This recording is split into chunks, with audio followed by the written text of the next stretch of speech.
Roll! There is no escape! Yeah!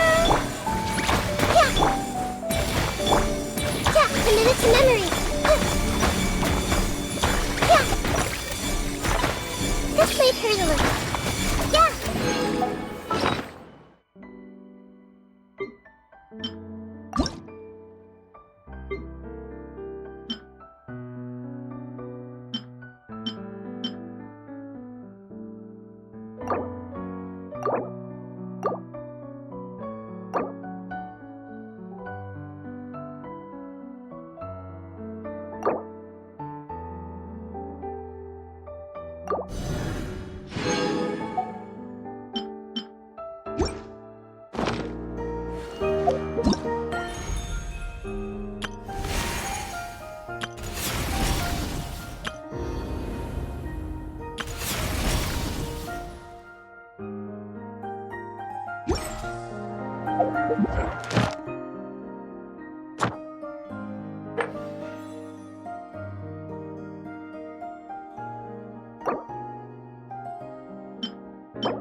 Didn't keep you waiting.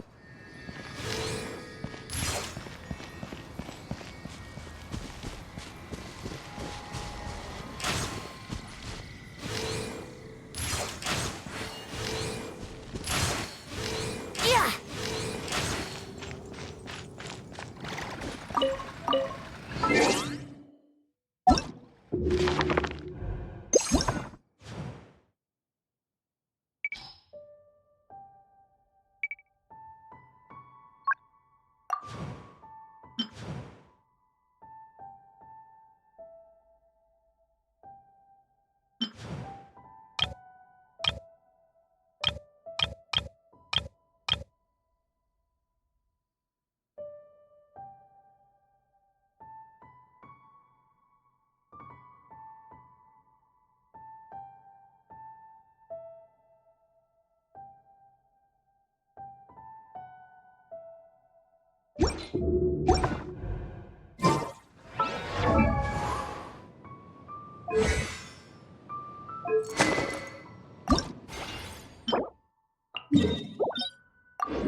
Let's go jumping in puddles and see.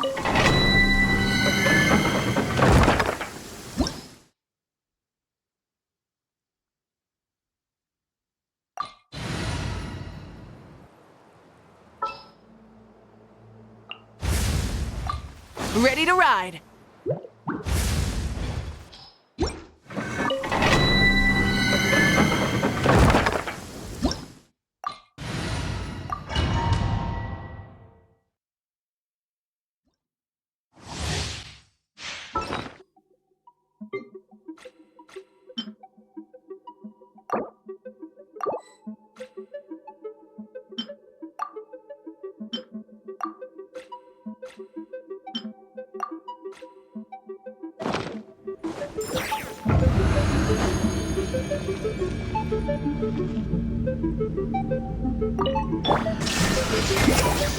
Burn it down!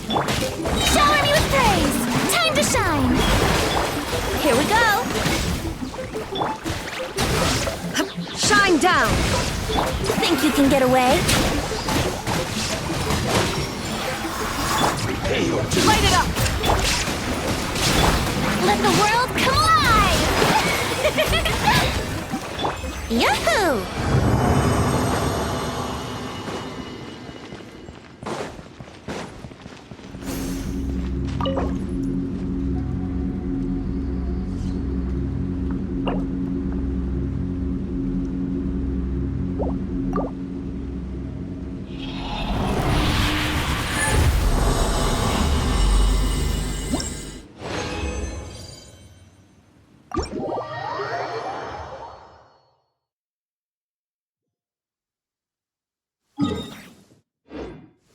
Time for takeoff. Yeah.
What shall we do?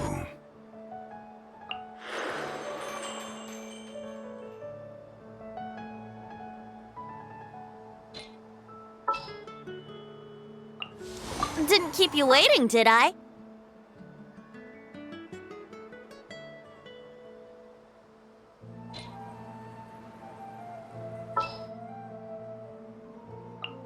Yay! Playtime!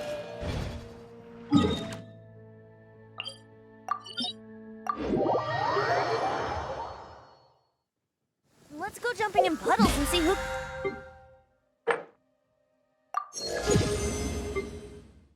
Make the biggest splash!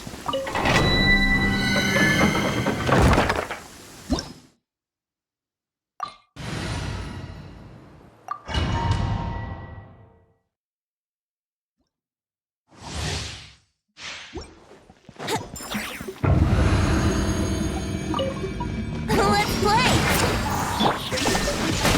Rise with the sun! You want this? What? Tuh. Think you can get away? Here we go! Illusion shattered! Wrath from the sky! Try and stop me! Incinerate!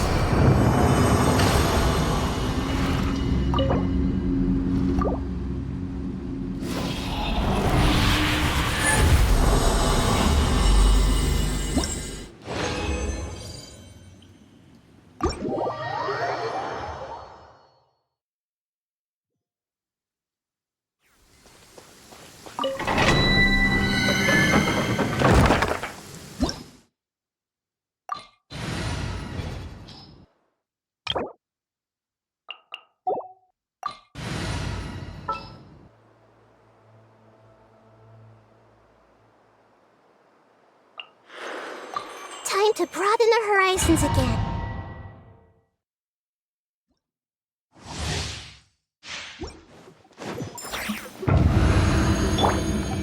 Shine down! Grow, grow, grow! Time for takeoff. This way, turn a little. Sharing my knowledge. Pay your dues. Everyone hold hands. Burn it down! Brace yourself. Think you can get away?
Time for takeoff. Here we go. Hey, There is no escape! Light it up! take yourselves a hold. I see everything. Pay your dues. Think you can get away? Let's play. Shine down! Burn it down!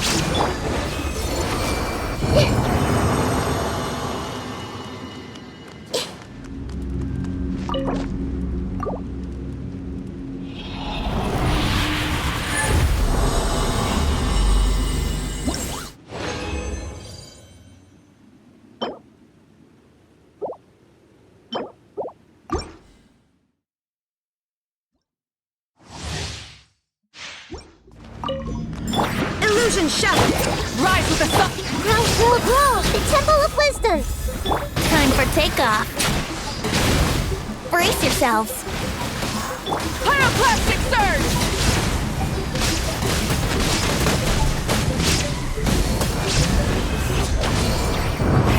Rev the engines!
The neighboring nation of Leland has the most prosperous commercial.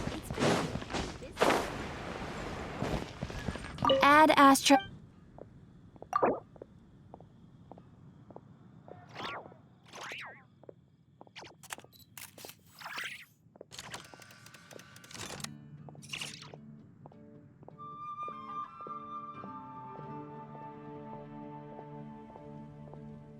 Thank you for completing today's commissions. Here is your reward.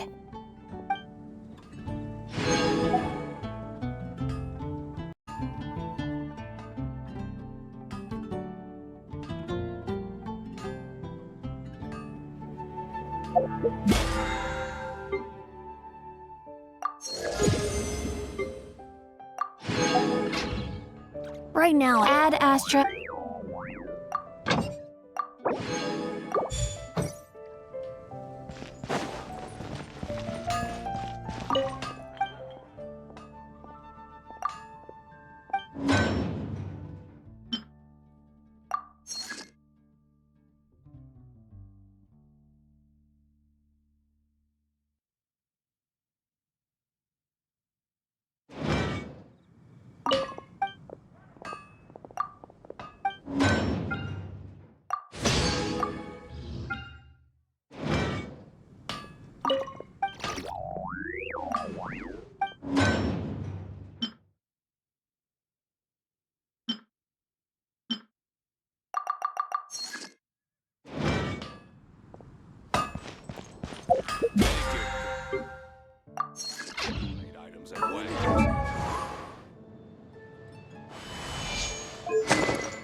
miss me?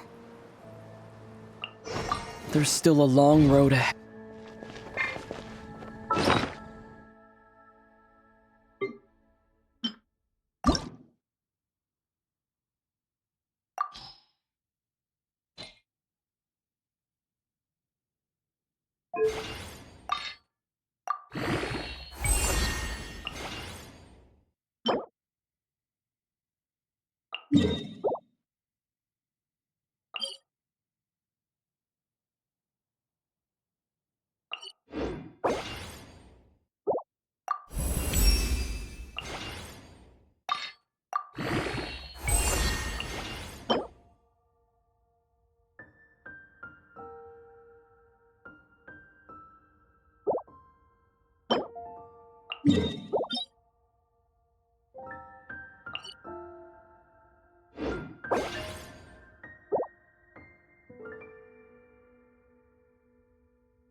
The...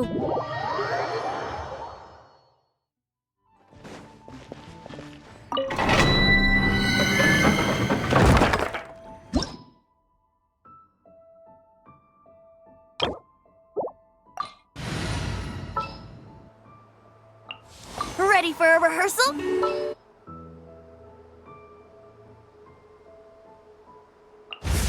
Ready to ride.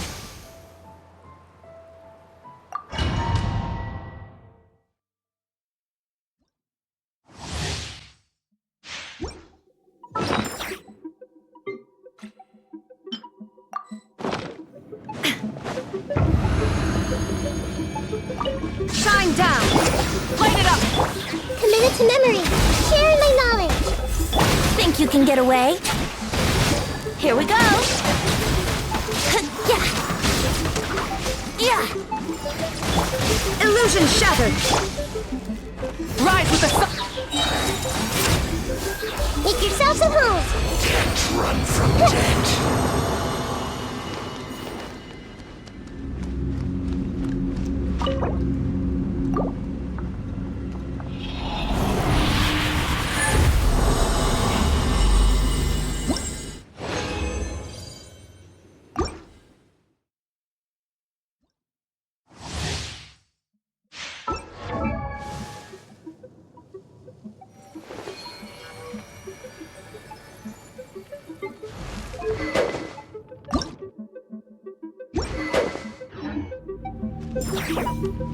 There is no escape! Burn it down! Time for takeoff. Yahoo! Everyone hold hands. Share my knowledge. Illusion shattered! Light it up! Here we go. Think you can get away?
There is no escape!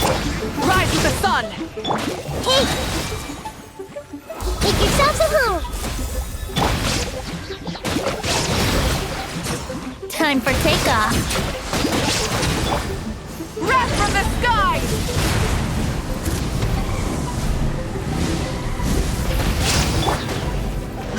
Illusion shattered! Brace yourselves.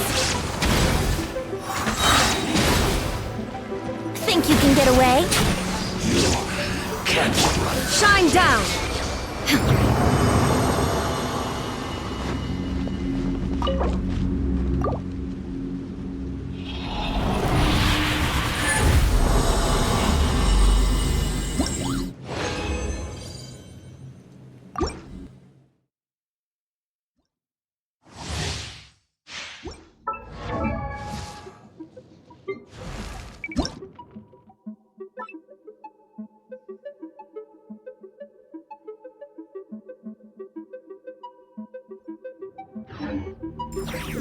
There is no escape! Light it up! Everyone hold hands! The Temple of Wisdom! Time for takeoff. Shine down! I see everything. Here we go. Rise with the sun! Hey! No escape. Can't run from death. Think you can get away? Illusion shattered!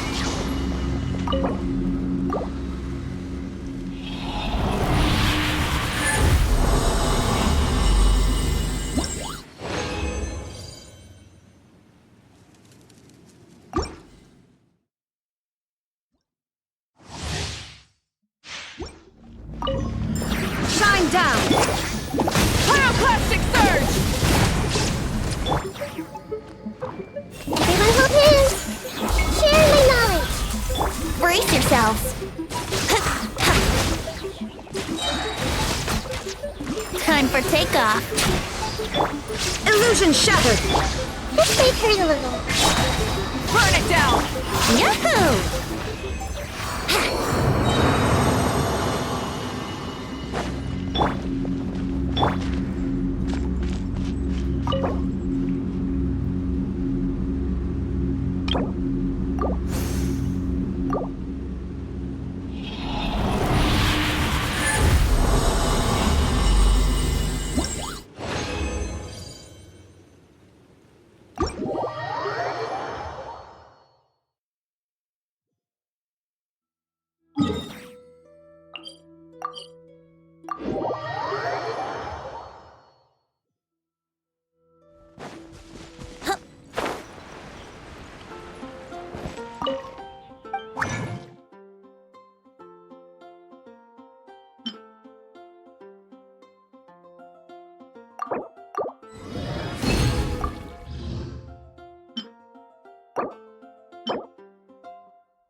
Wouldn't gliding be faster?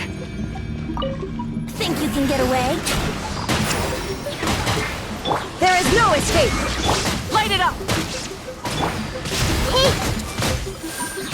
Make yourselves at home!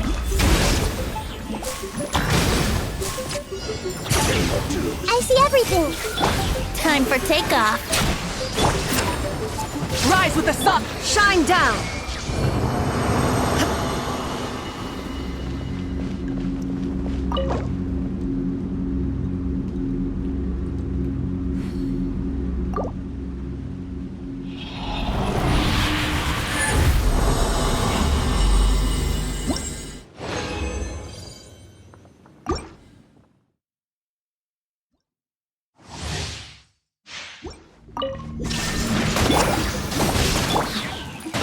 Everyone hold hands!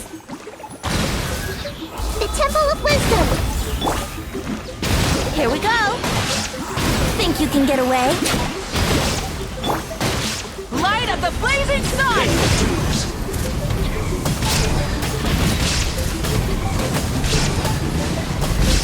No more mistakes! Grow, grow, grow! Run from death.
Illusion shattered! Burn it down! Time for takeoff. Yahoo!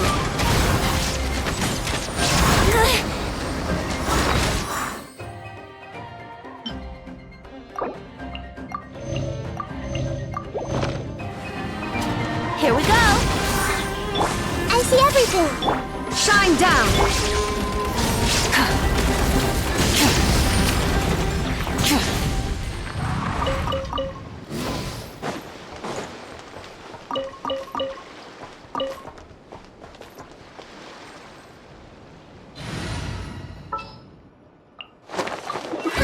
I knew you'd...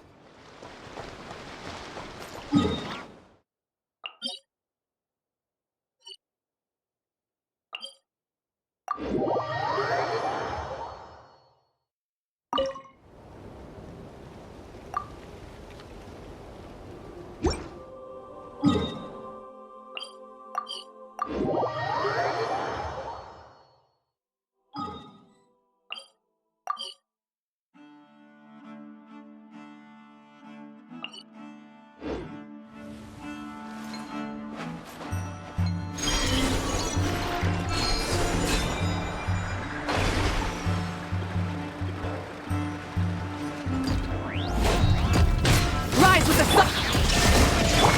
Yoo-hoo! Let my name echo in song! Brace yourselves. Think you can get away? Let's play! Wrath from the skies!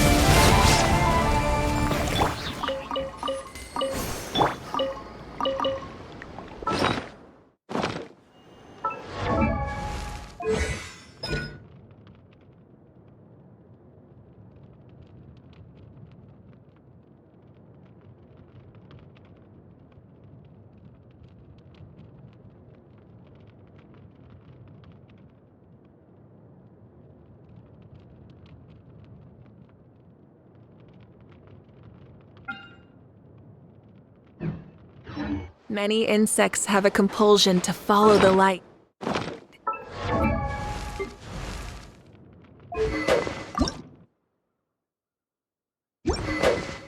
Humans are the same.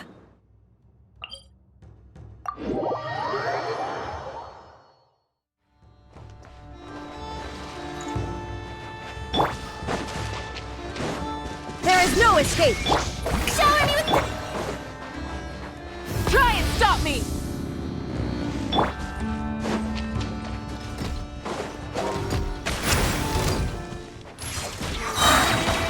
Time for takeoff. Shine down! Time to shine! Yoo-hoo!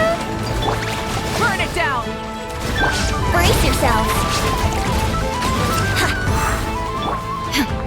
Illusion shattered! Torn to oblivion!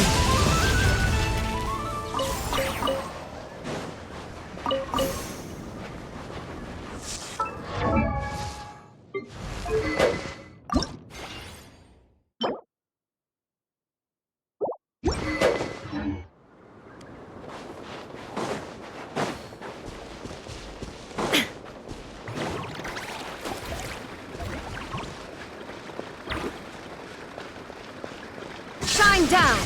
Think you can get away? Rise with the sun! Shower me with praise! Yahoo!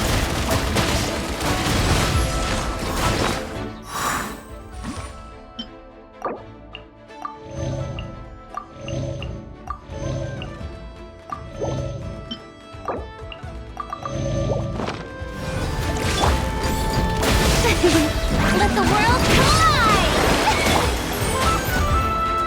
Light it up! Time for takeoff. Pyroclastic surge!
There's still a long road ahead.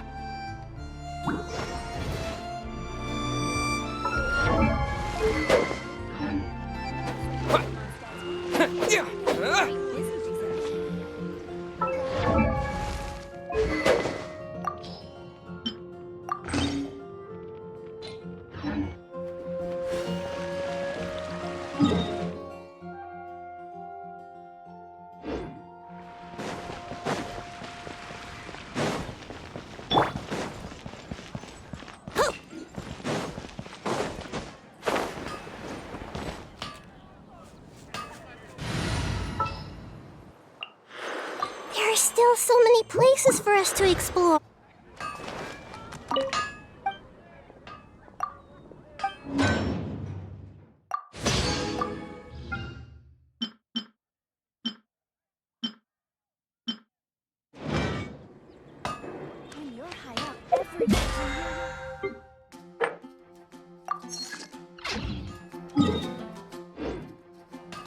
Take your pick.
shines eternal!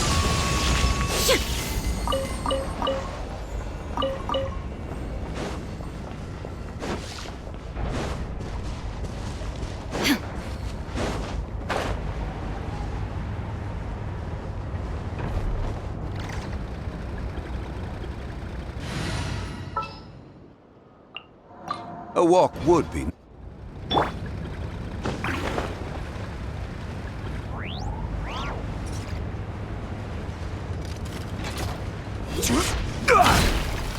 Solidify! Let my name echo in song! Everyone hold hands!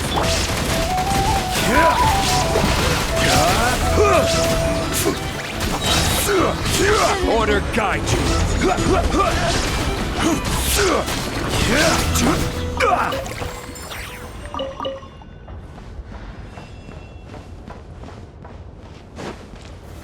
Stabilize!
Thank you for waiting. I finished checking your adventurer handbook. Here are your commission rewards.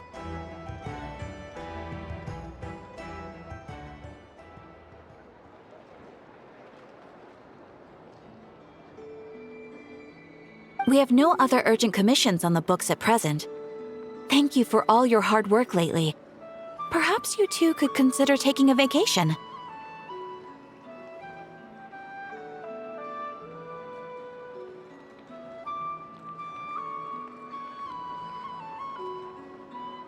Amazing! Paimon never thought we'd end up having downtime and not cry. Things were pretty hectic when we first got here.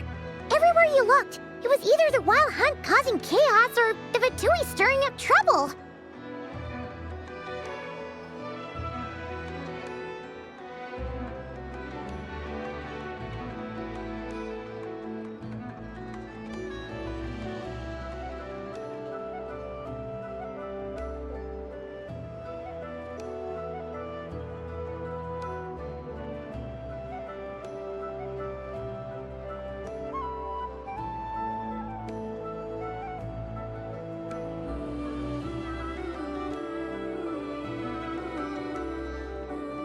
It felt like this whole region was one giant slime in a barrel, ready to go boom at any moment.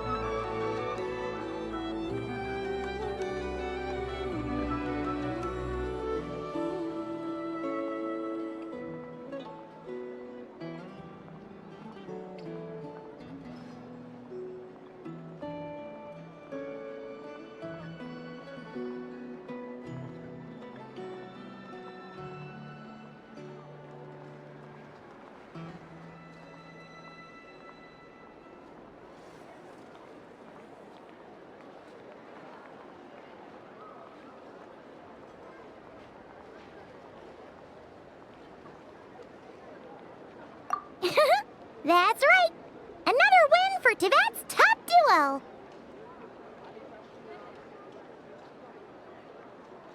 Ah, yes. Are you two aware that the Moon Prayer Night is soon to take place? Oh, yeah! Lama told us that was coming up soon. Wait, why do you mention it, though? Do people in Nasha Town celebrate it, too? Paimon thought it was just for Moon Goddess worshippers. You're partially right. Most people in Nasha Town just see the festival as an opportunity to do business. They do not concern themselves with the religious element. The festival was first celebrated by the Frost Moon Scions. On this day, they would wear moon prayer blossoms and celebrate the birth of the moon goddess through song and dance.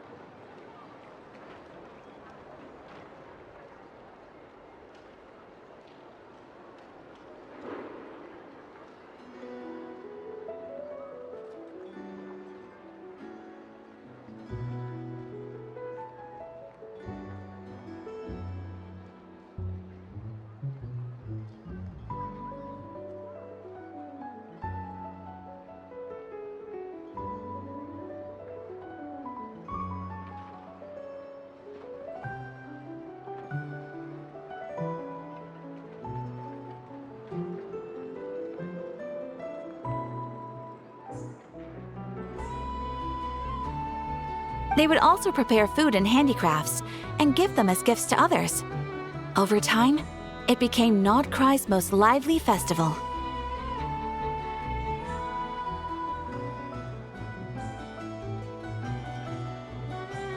Whew!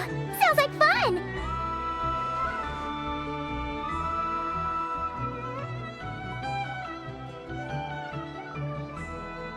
Great! Well, in the meantime, since Catherine doesn't have any commissions for us, let's focus on some personal business instead.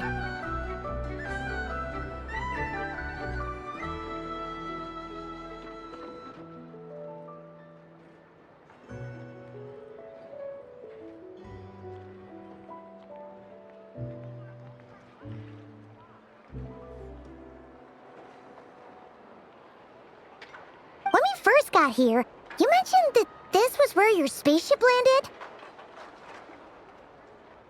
We didn't get to follow up on it at the time, because we got wrapped up in that whole rare air situation, but now we can finally start investigating it properly.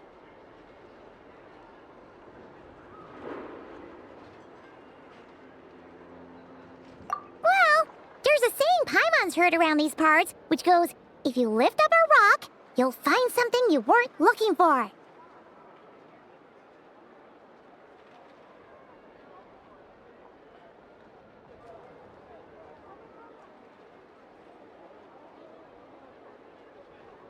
By that logic, you'll never find what you're looking for while you're searching, but the moment you stop looking, it'll jump right out at you.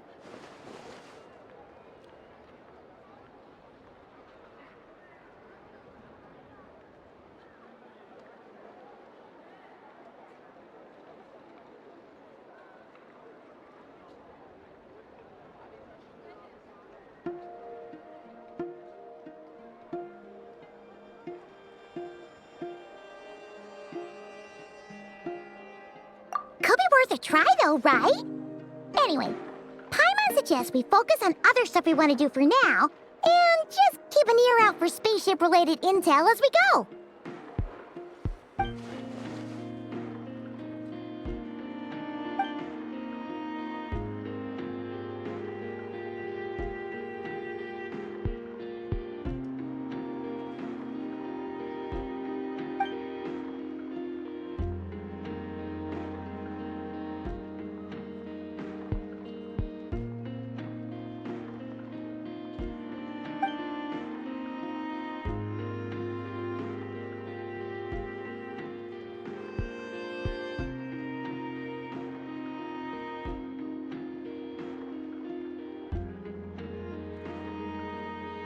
What's wrong? You look super serious all of a sudden.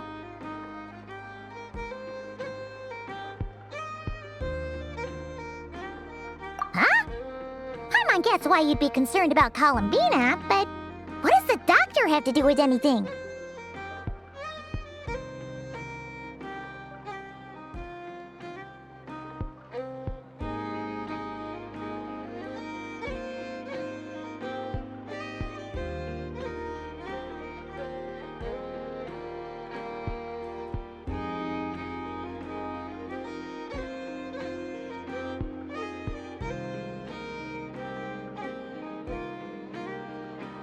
Oh, that's true.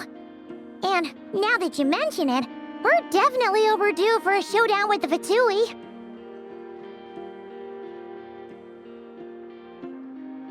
It is weird that he hasn't shown himself this whole time. What could he be up to?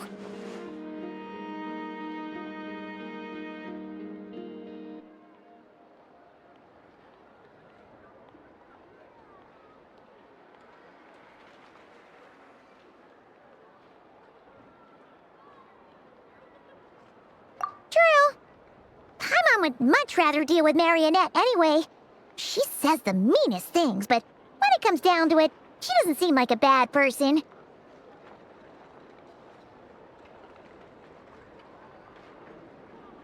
Maybe it's the pressure of being a Fatuse? Especially as a Harbinger. Does she feel like she's gotta act tough to keep up appearances or something?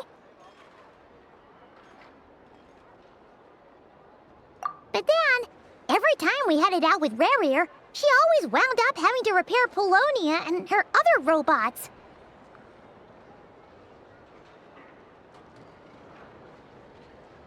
That's gotta sting. Losing face always hurts more for people who care a lot about their image. She's probably still furious about it.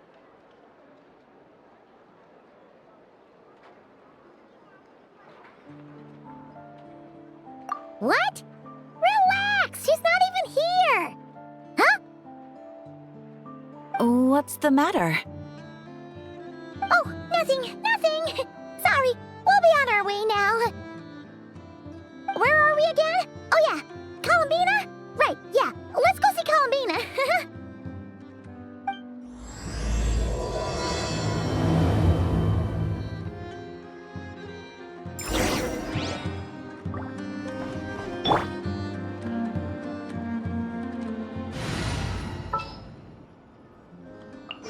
Just what will we come across this time?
The world remains constant over the centuries, but human...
And grab! Hand it over! Beware the creatures of the night. Observe. Close your eyes. Night falls. Rash attack! Go clock! Start the clock! Faster! Stronger!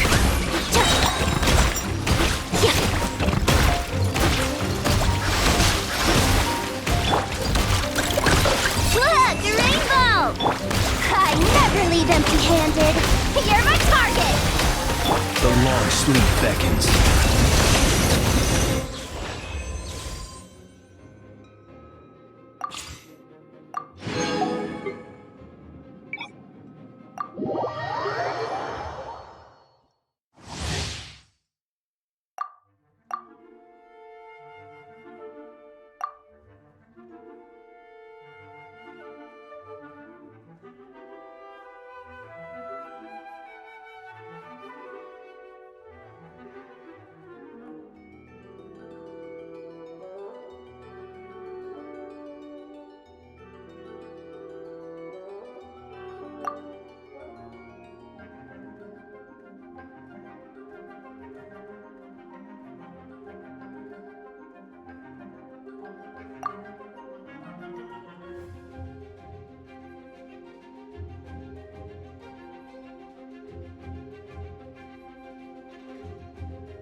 Moment of birth.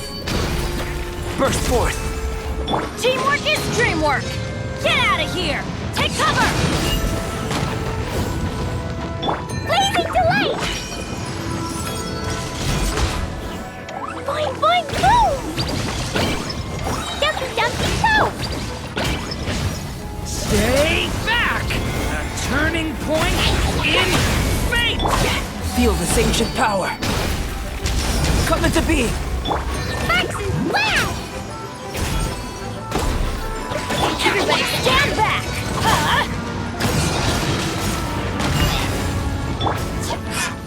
Devouring claw!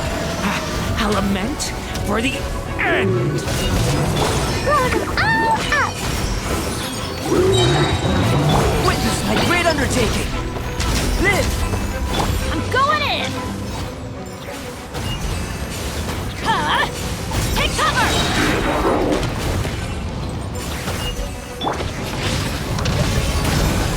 Turning point in fate! Sparks and wow!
Yeah, yeah. Let's play. Time for takeoff.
Think you can get away?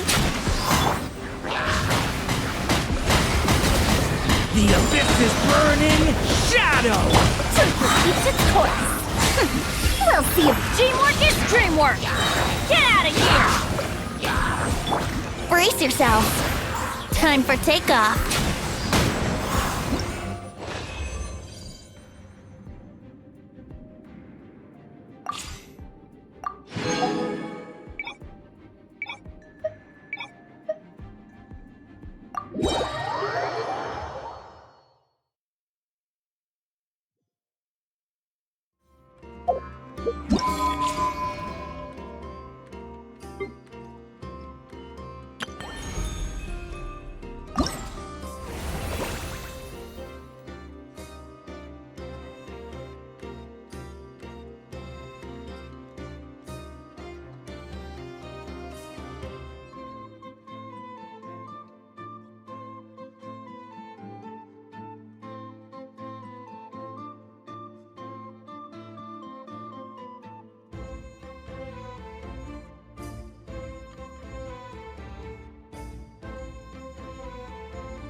All the world holds dear is but a backdrop of constant motion.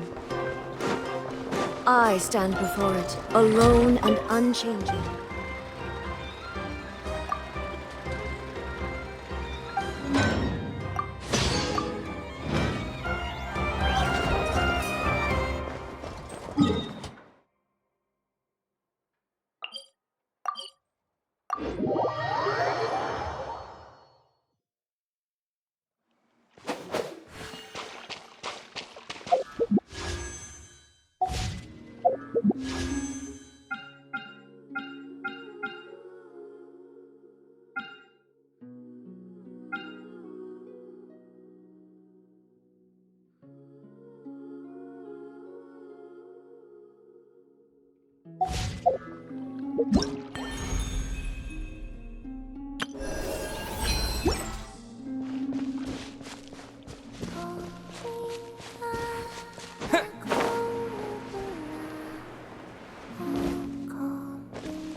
She's sitting up!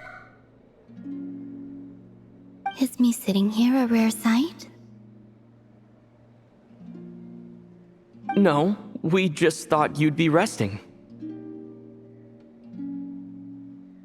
Perhaps I would have been, were it not for the sudden arrival of some unexpected guests.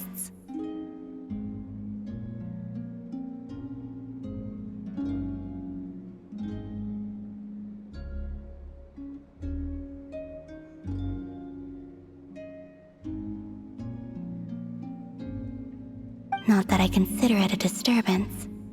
After all, you are the only ones who are free to enter.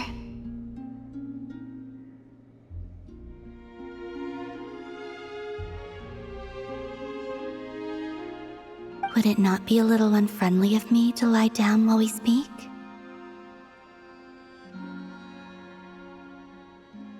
I didn't realize you put so much thought into little things like that.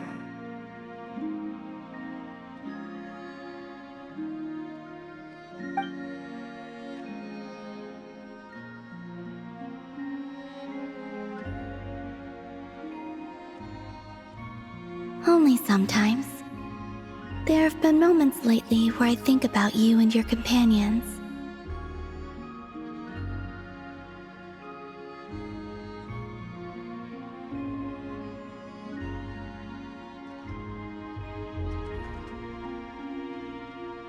They are warm, mysterious, and cozy memories. Very few of my past memories are anything like that.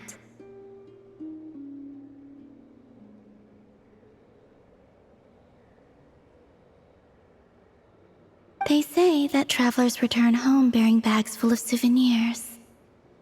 But my luggage was empty, and I believed it would stay that way.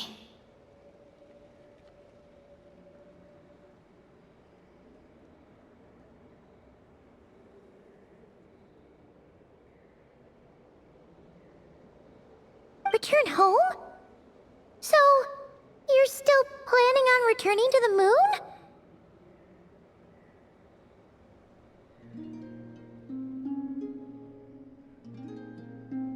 Yes. This planet continues to reject me, reminding me that I do not belong here.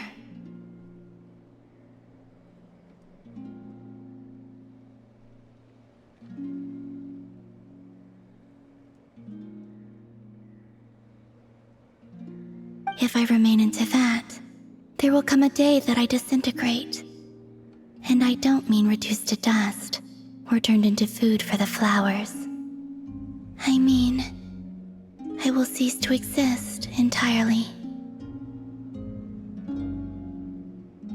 All right then. Well, we're sure gonna miss you. But it sounds like we'll have to say goodbye.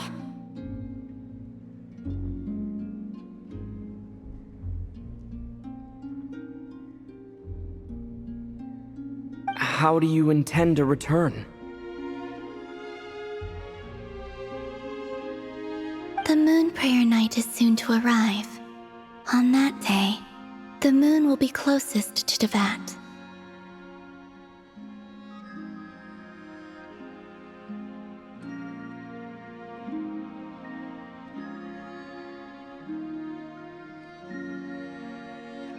The Kuvaki in this land will reach its peak at that time. I merely need to grasp the tide, and with relatively little effort.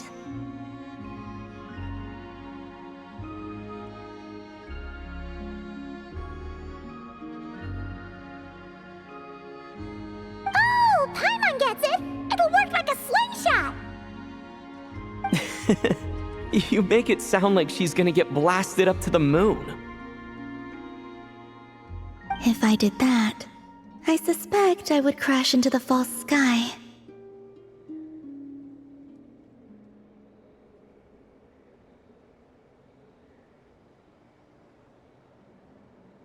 I will be using a much gentler approach, but I do like the analogy. It's fun. You see? She gets Paimon's sense of humor. In the blink of an eye, the time has come to part ways.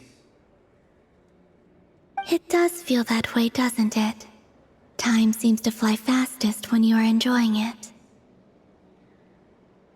I have always thought of myself as a wanderer on this earth, and it has never expressed any desire to keep me here.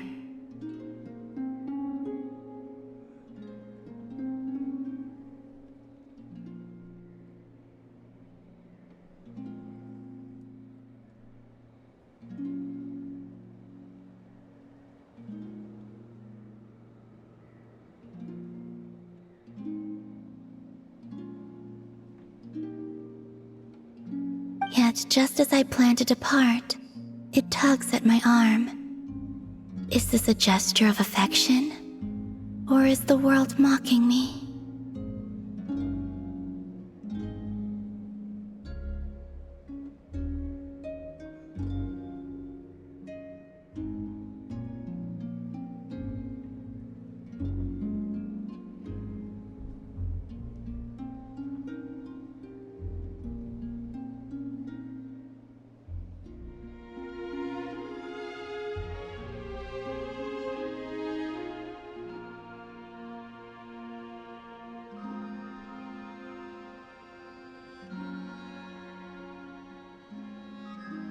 Oh.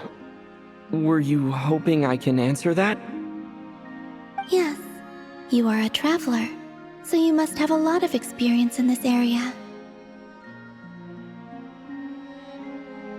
Then, what I would say is, enjoy the moment.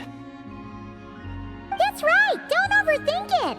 Happiness is happiness and joy is joy! The point is to enjoy it, not analyze it! I see. Then what I would say is, even though I am very tired right now, I am still happy. I can't tell from the tone of your voice. Oh, really? You don't think I sound happy?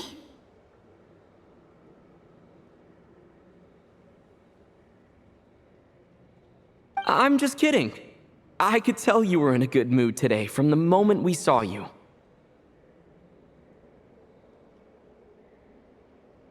Ah, a joke. Albeit not a funny one. Anyway, I assume you're here about you-know-what. Give me your hand.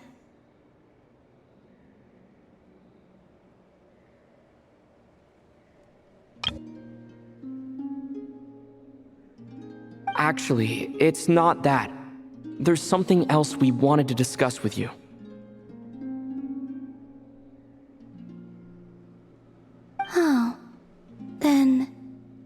still want to give me your hand? Or not? Sure.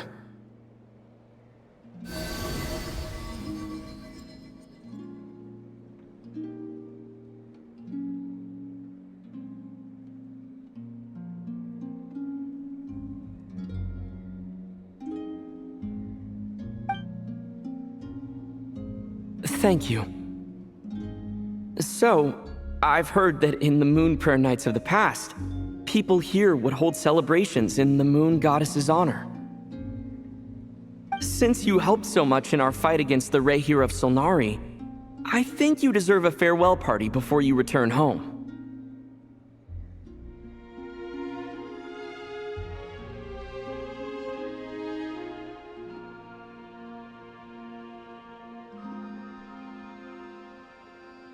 I haven't asked everyone else for their opinions on this yet, but I'd like to invite you to join the upcoming Moon Prayer Night.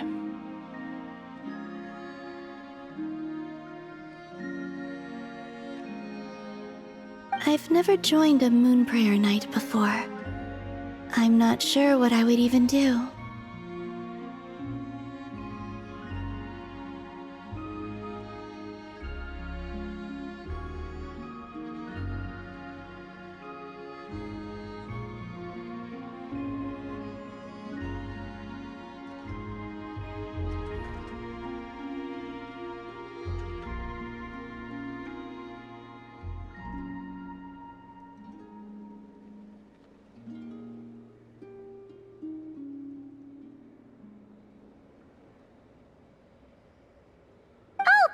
About that, we take care of everything.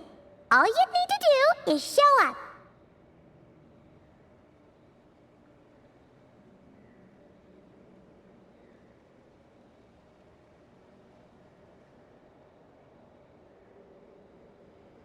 Of course, there's no need to force it if you're not feeling strong enough. It's just, this kind of felt like a golden opportunity. But they call me Kutar, and the Fatui have an arrest warrant out for me. I shouldn't appear in public right now.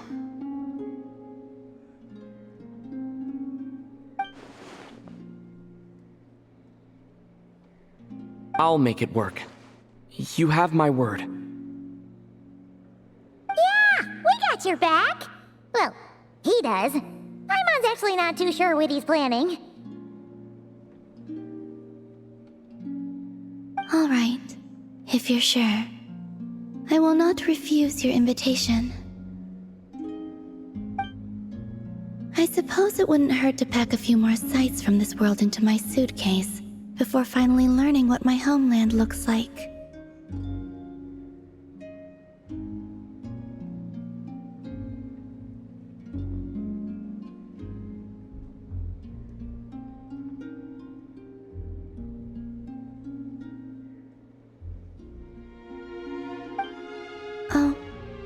If you see Lauma, please tell her that my answer to the question she asked me is neither yes nor no. Rather, it is, there is no need. That was kinda cryptic, but sure. Guess it's between the two of you. We'll pass along the message. Bye for now!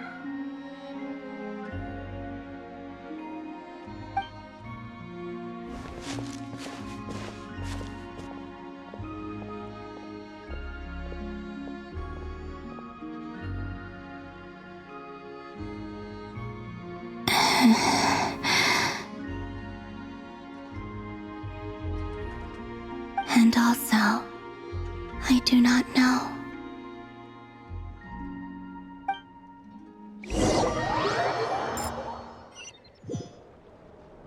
Since she's agreed to join the festival, let's go see who else wants to take part. Lauma's gotta be the person most familiar with the Moon Prayer Night. We should start with her. Also, what exactly is your plan to keep her safe? Not sure yet. I'll figure something out. What? Are you serious? And Paimon even gave you her vote of confidence back there! When did you become so sneaky?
Guess it never hurts to try a bit harder.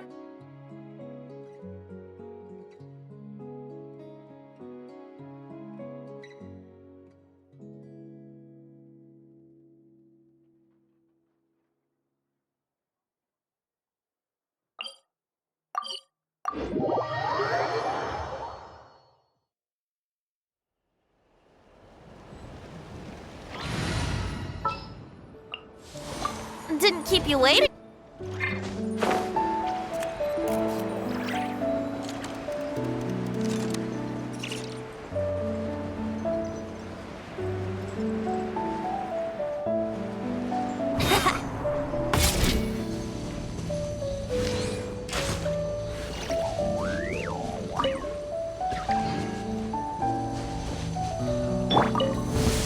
We got ourselves a straggler.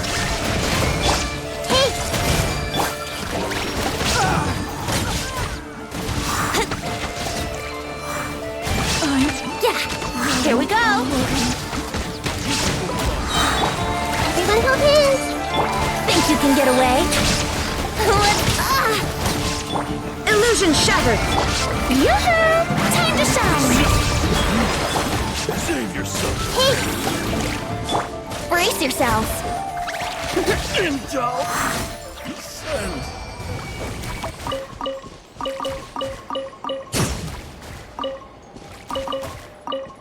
Wouldn't gliding be faster?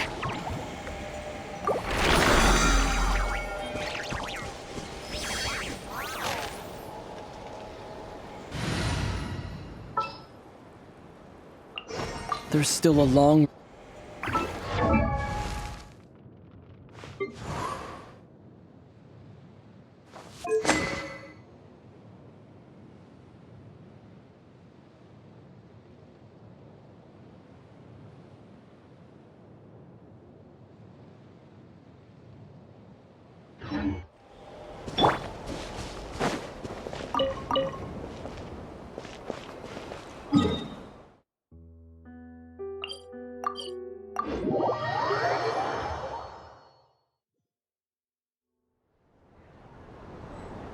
Shine down!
No escape! Shower me with praise! This may hurt a little.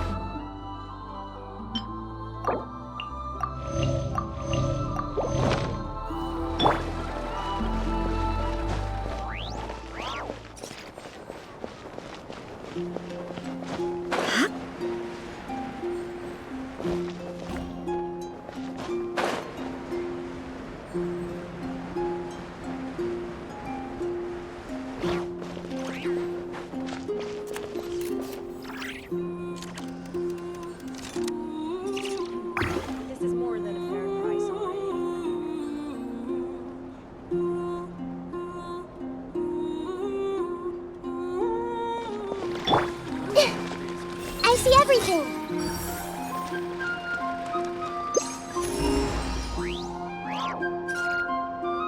Everyone hold hands! Hey, Llama! It's us! Huh? Varka? What are you doing here? Beats me. I had a bit too much to drink last night, and when I woke up, I was on Hisi Island.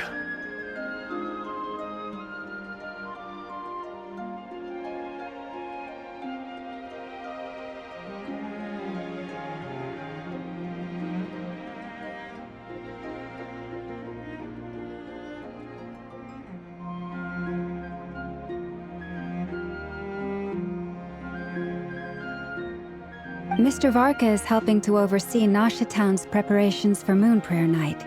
He is here to go over some details regarding the decorations and custom cloth designs.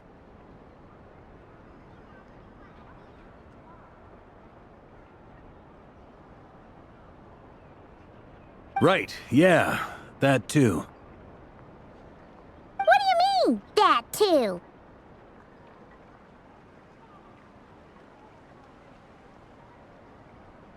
Yes. Celebrating this festival is a long-held tradition here in Nodcry. On this day, the crescent moon at the top branches of the verdant crest turns into a full moon, and the moon prayer blossoms bloom with a special radiance. Our people take these to be blessed omens.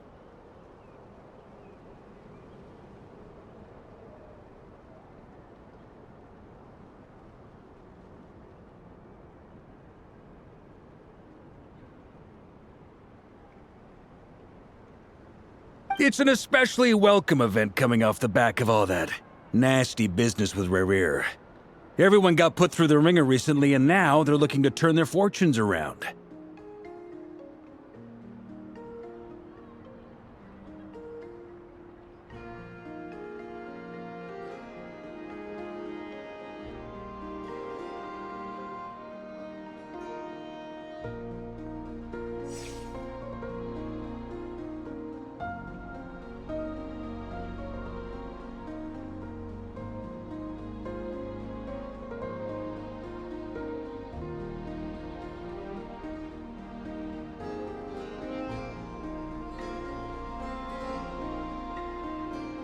The big shots in town all agree that a big, lively celebration is just what we need to rebuild people's faith in this place.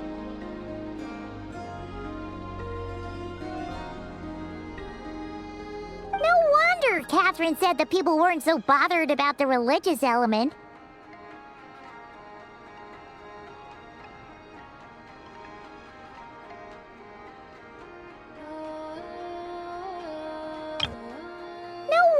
Catherine said the people weren't so bothered about the religious element.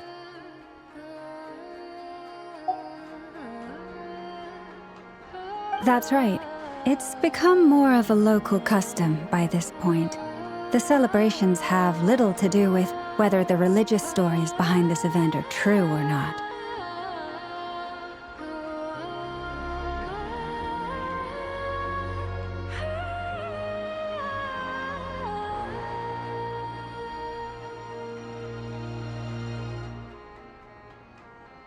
Even the Frost Moon Scions are eagerly awaiting the coming of Moon Prayer Night, despite now knowing that their past beliefs were founded on a falsehood.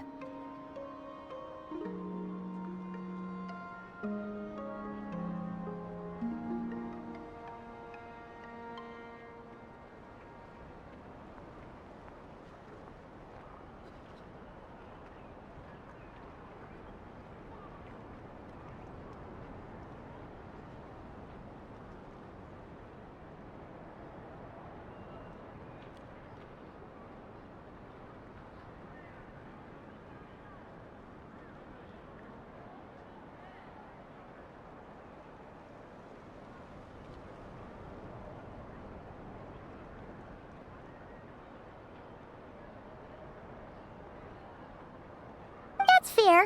It's a bit like the lantern ride in Liyue. It's a chance for people to enjoy themselves, not debate the existence of the Adepti.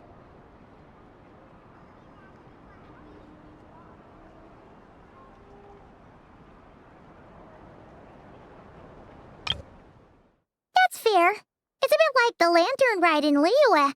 It's a chance for people to enjoy themselves, not debate the existence of the Adepti.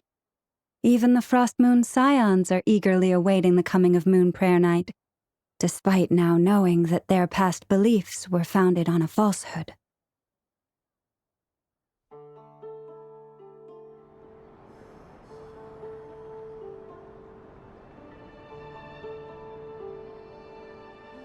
Oh, one other thing! We just went to see Columbina. We went ahead and invited her to take part in the festival this time. Hope it's okay. Wait, so...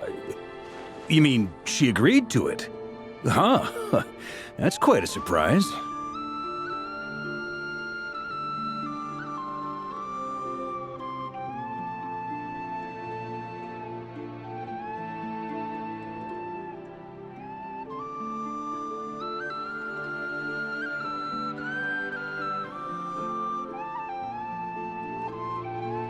Then, I suppose that she intends to return to the moon on that day.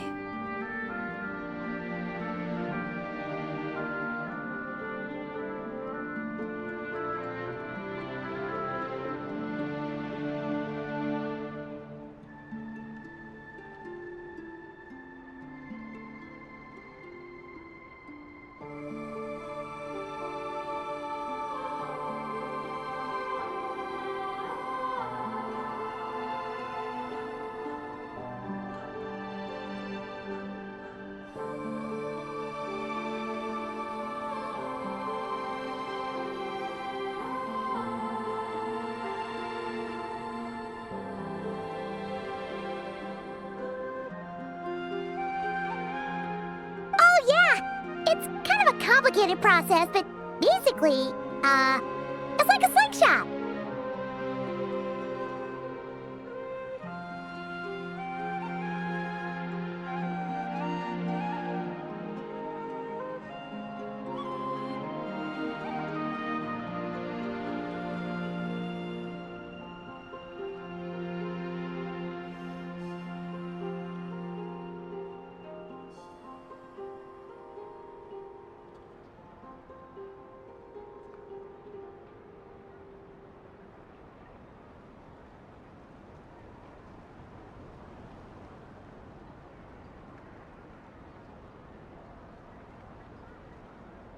I understand. In truth, I had a feeling that she might make such a decision. Well, if Kuthar has decided to participate in the festival, we should prepare accordingly. Yeah, exactly. She was saying how it could be risky for her to show her face in public. We were wondering if there was any way we could hide her.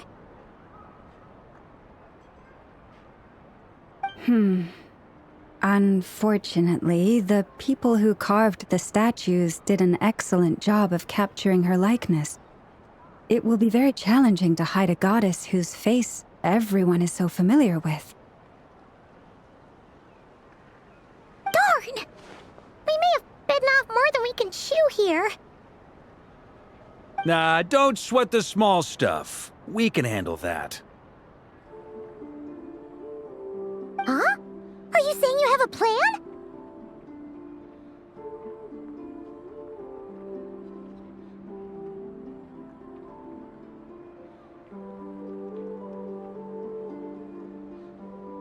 Not as such, no, but the most important thing with a festival is to keep the mood light and your spirits up.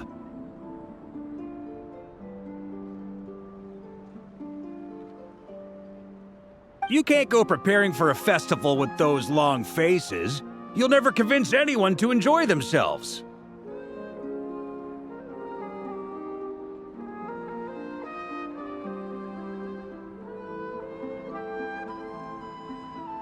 The Mondstatter spirit is strong with this one.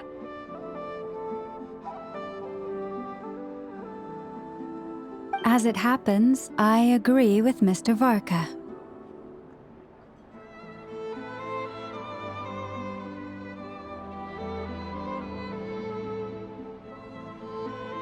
Let's start by making our appreciation for Kutar the beating heart of the festive atmosphere. And who knows? Once we get the ball rolling, perhaps everything will just fall into place. Hey! Did you catch that? Llama said the thing! Or close enough, at least. Hmm?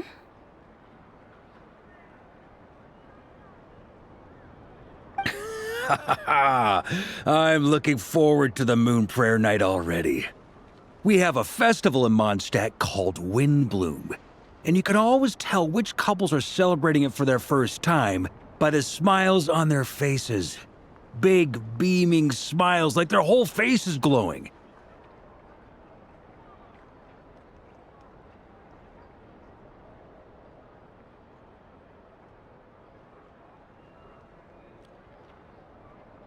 And I have a feeling we'll get to see that same smile on the Moon Goddess's face at this festival. Not quite the same, surely. Anyway, I'll take care of business in the city, but I'll have to leave the decor up to you and the Frost Moon Scions. No one else can capture that traditional aesthetic quite like you guys.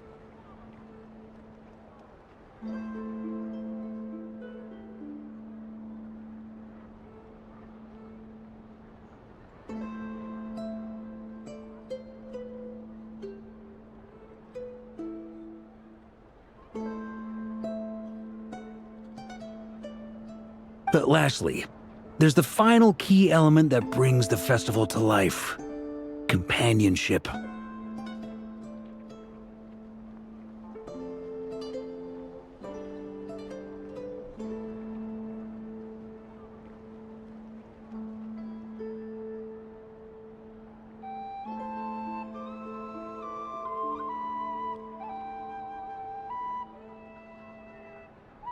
Before you leave, let me show you something that we've been preparing. Mr. Varka had asked to see it already, so you may as well tag along.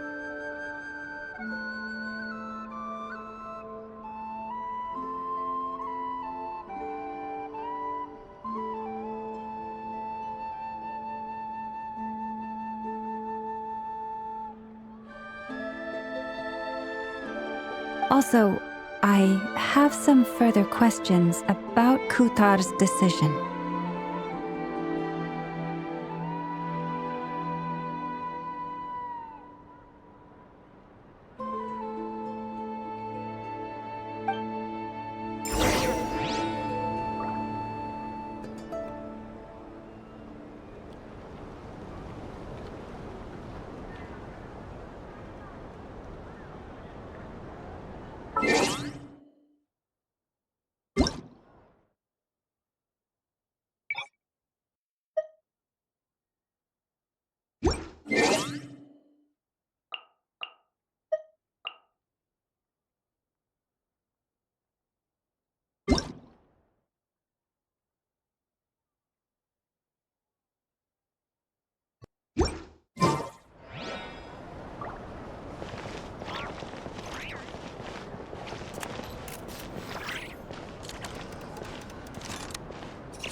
look like they're having fun.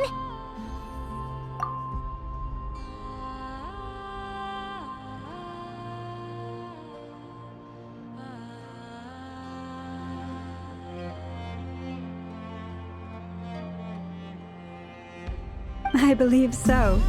Kuhenki seem very skilled at playing drums like these, although I'm not sure where they learned it from.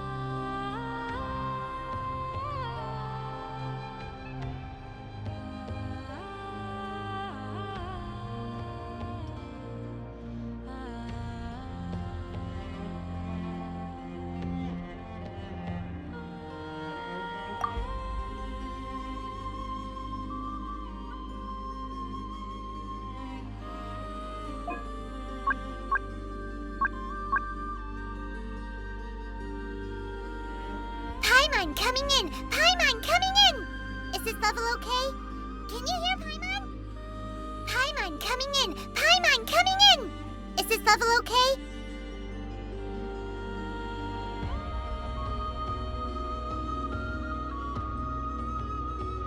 Maybe it's an innate talent? In their eyes, they're probably just playing with toys.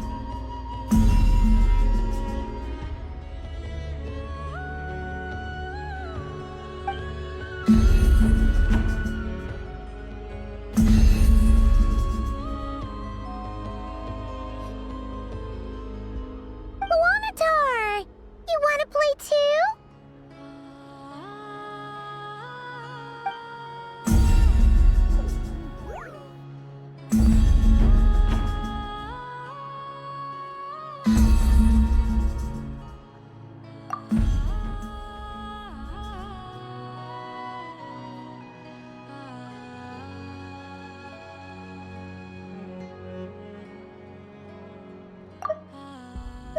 Wanatar! You wanna play too? Wanatar! You wanna play too?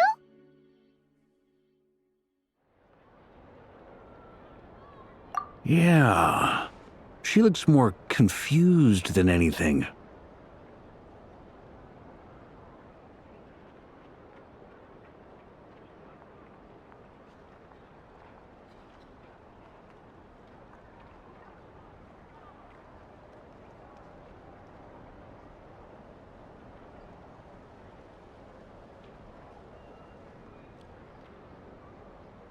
Maybe we can teach her next time if we get the chance.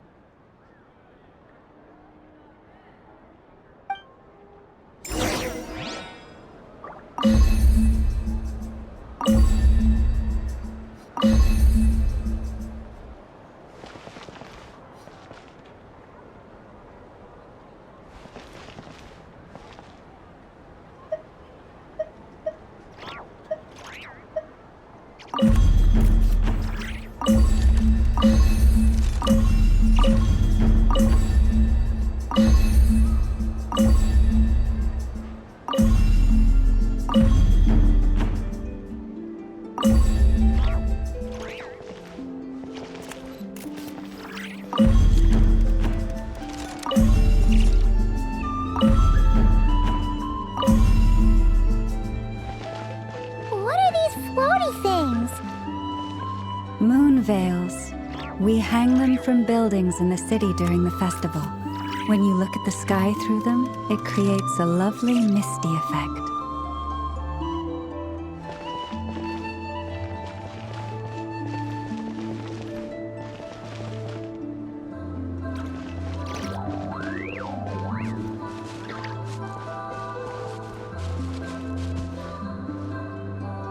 Everyone seems hard at work. They're preparing items for Moon Prayer Night. For instance, the sculpture being made over here, Mr. Varka and I were just finalizing the details of where it will be placed.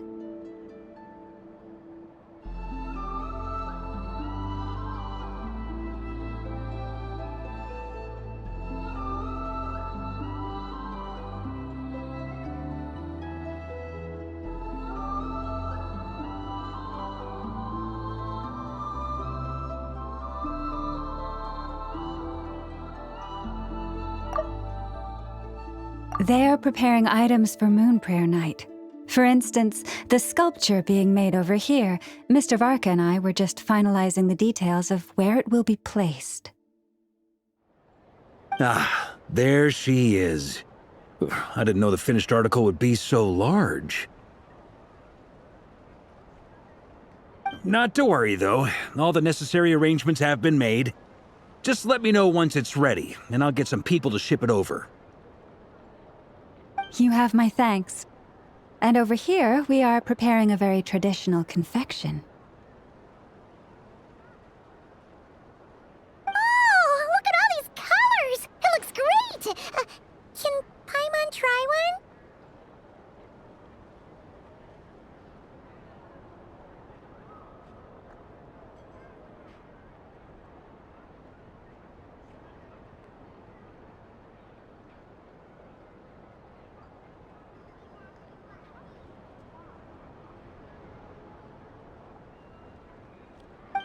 Of course. I have a feeling you'll like it a lot.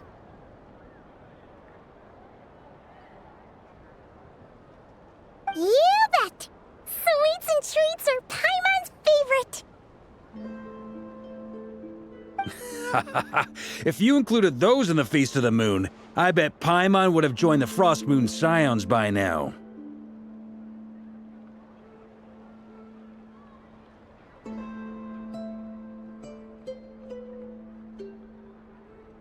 There will also be verdant crests like this present in Nasha Town during the festival.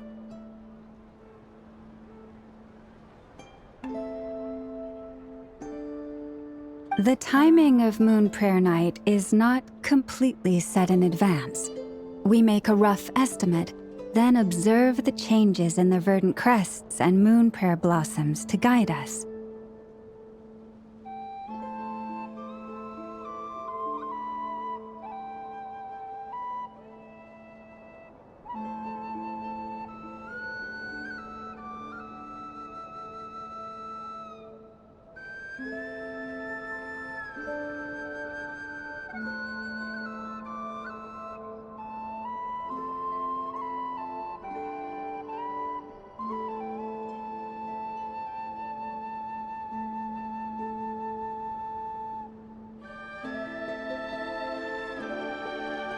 As such, the wait itself is a fun feature of this particular festival.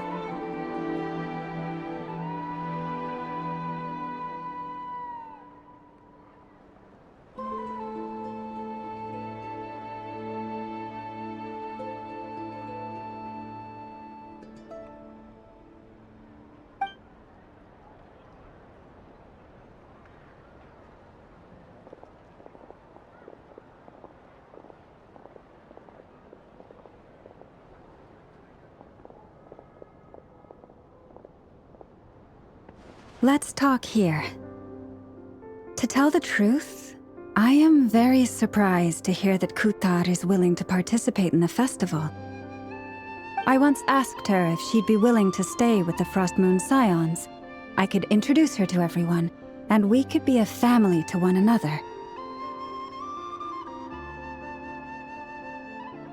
She did not answer, but she has not appeared here since. I took this to mean her answer was no, but if that were the case, she would not have accepted this invitation.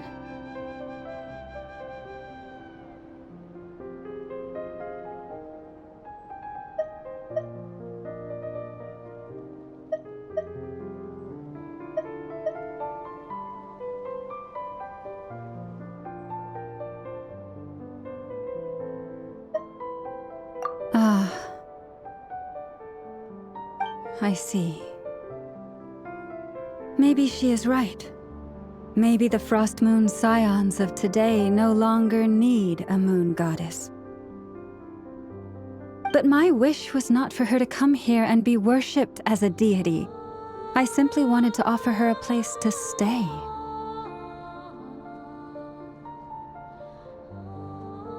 I'm sure she believes that showing herself here might invite Fatui intervention, and as such, she does not wish to cause us trouble.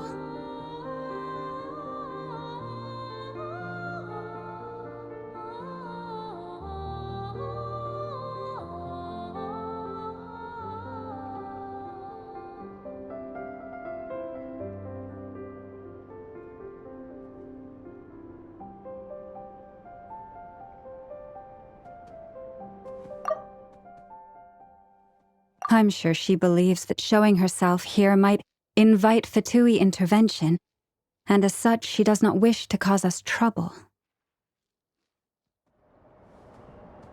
But what really pains me about all this is that this is her birthplace. She ought to belong here, yet no one has been able to grant her shelter.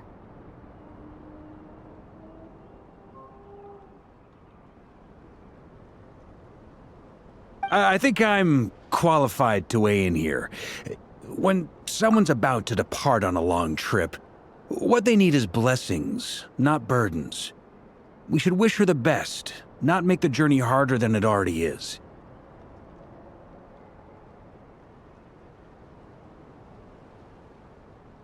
Anyway, she's agreed to attend, hasn't she? All we need to do is simply respect her decision.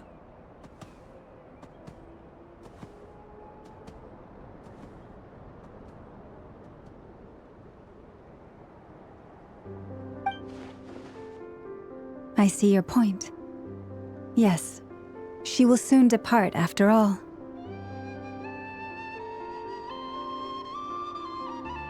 Our job is to leave her with some happy memories.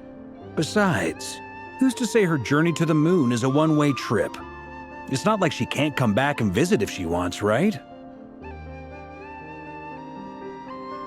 Paimon agrees wholeheartedly. Festivals are all about having fun, so let's keep it simple.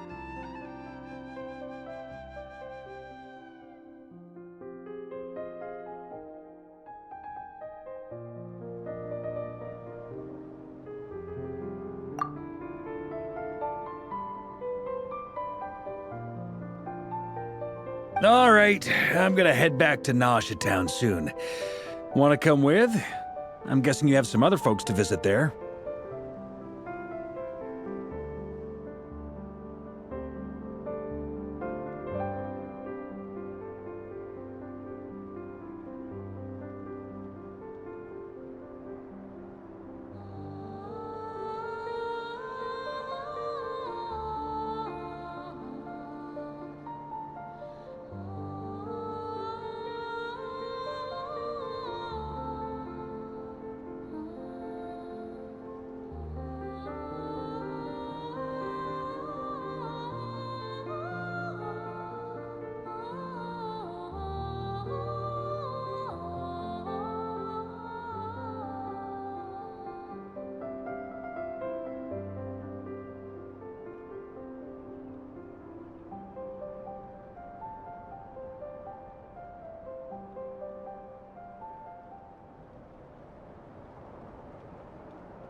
Sure thing, let's go! Bye for now, Wilma! Thank you all. Goodbye.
Goodbye for now.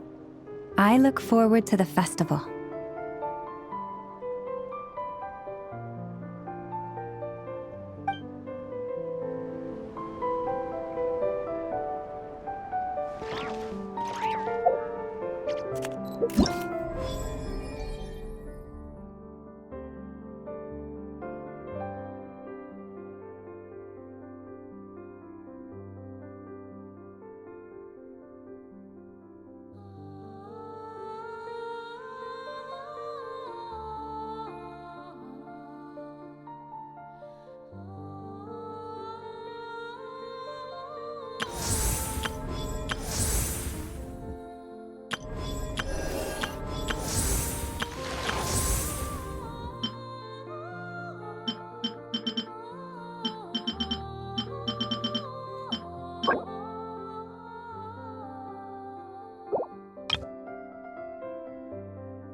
We can't unshare information any more than water spilled on sand can be put back in the bucket.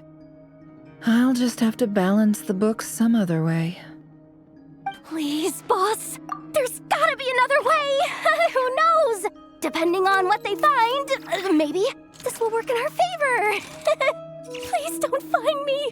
Please.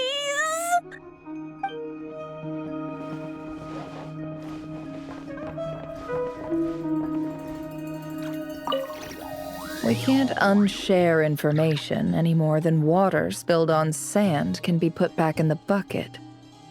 I'll just have to balance the books some other way. Please, boss. There's gotta be another way. Who knows? Depending on what they find, maybe this will work in our favor. Please don't find me. Please.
Everyone hold hands!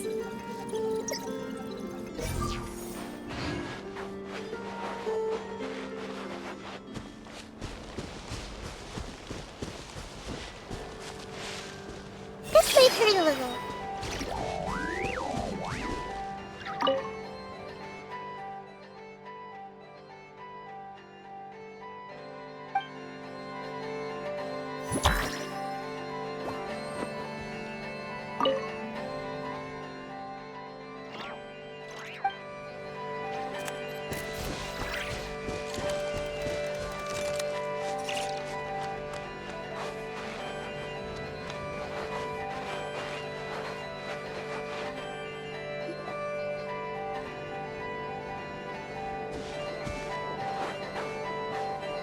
What do you know? Yehuda was right on the money. This Phantom really is your spaceship. But that's so weird. Why would it show up here? Is it some kind of projection?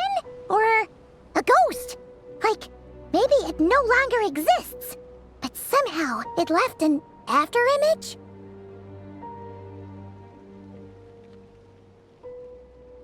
Ah, you're already here. Miss Lauma, what a surprise. I thought you were busy with festival preparations. I was, until one of our people informed me that a strange sight had appeared at Starsand Shoal.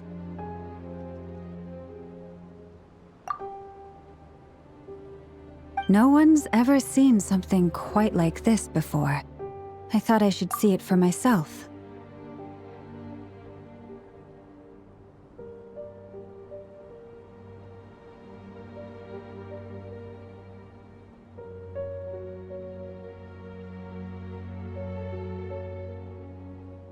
Same here. Oh, so we heard that these things appear around the festival period. Any idea why that is?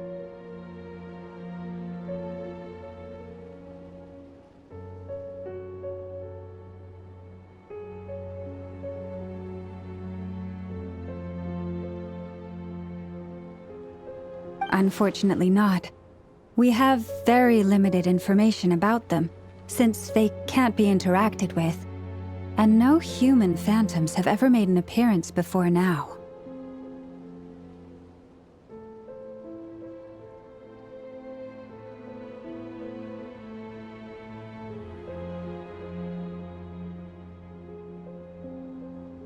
The most we've been able to deduce is that these sightings appear to be connected to the increase in Kuvaki energy around this time.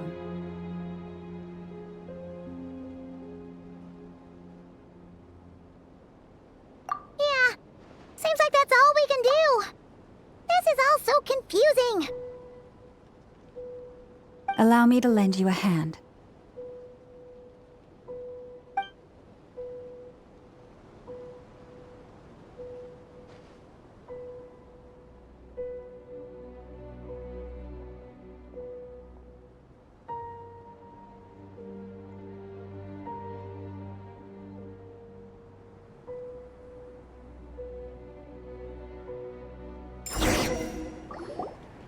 Everyone, our friend here should be able to provide us with some information.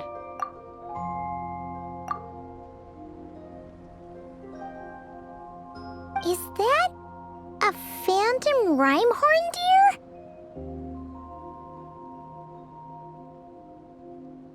I've heard about how the Frost Moon Scions live in harmony with the animals and can even communicate with them. That's coming in handy now, for sure.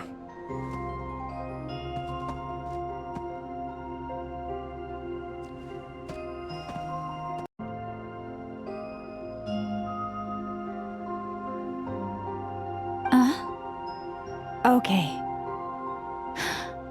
Yes, I understand. Then how about this?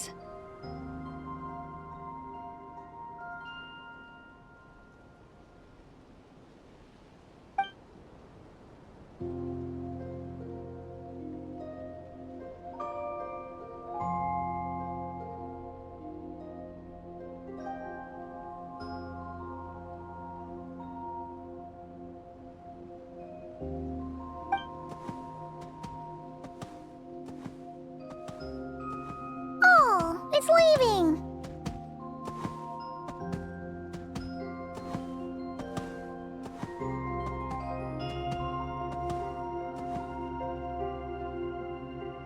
It appears to share our curiosity about this giant spaceship, so I asked it if it wouldn't mind investigating along with some friends. In return, I told it about some nearby spots where the wild fruit grows abundantly. We may live in a different era from these phantoms, but I trust that the terrain, climate, and ecology here are more resistant to the effects of time than some things are. Let's give them a moment and hope for the best.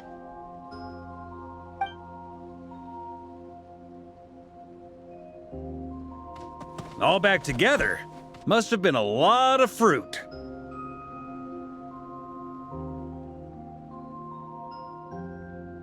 Indeed. Now let me ask them some questions.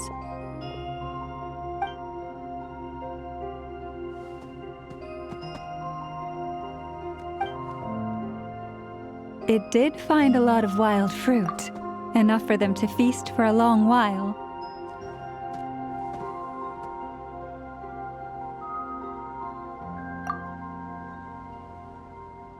This puffin circled in the air several times, but didn't spot anything out of the ordinary. Certainly nothing to do with the spaceship.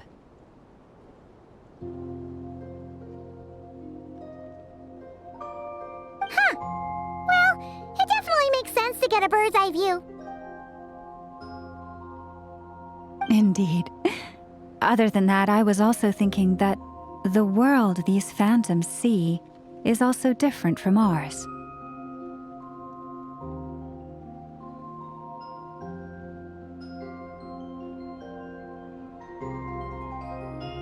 Oh, I get what you mean. The wild fruit exists in both times and spaces, but there might also be things that only exist in that space-time, which we can't see.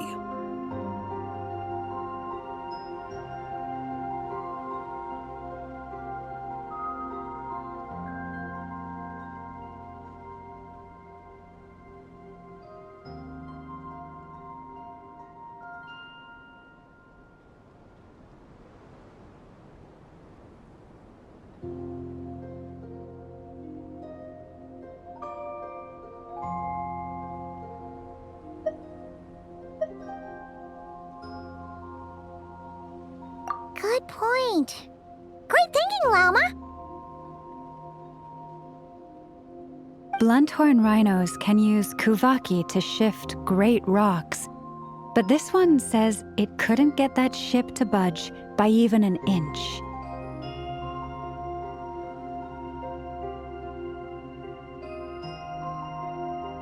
The sniffer mole tried too, but despite being a skilled digger, it could not get through. They say that the spaceship looks robust and undamaged. It seems completely impervious to any and all attacks. Whatever lies within is well defended from harm.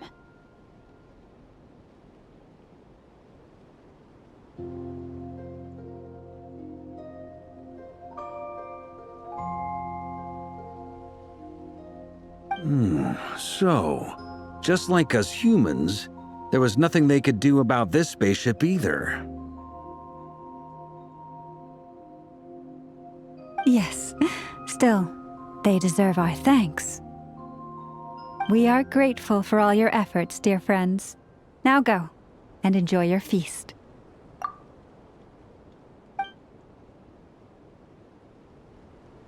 I've noticed some other human phantoms gathered nearby. Come on, let's go talk to them.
Those illusions and those people. It's all a little creepy, don't you think? Nah, all part of the festive atmosphere.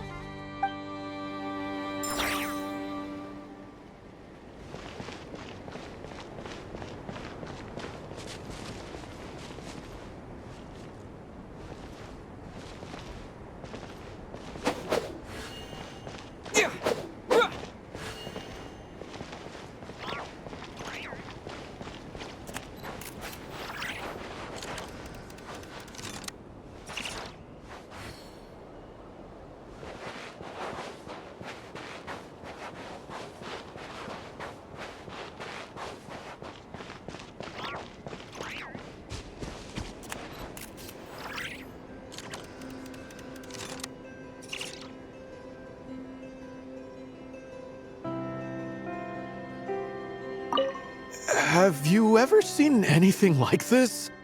Nope. Never seen or heard anything this weird.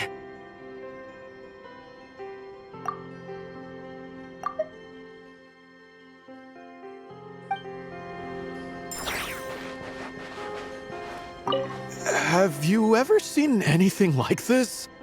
Nope. Never seen or heard anything this weird.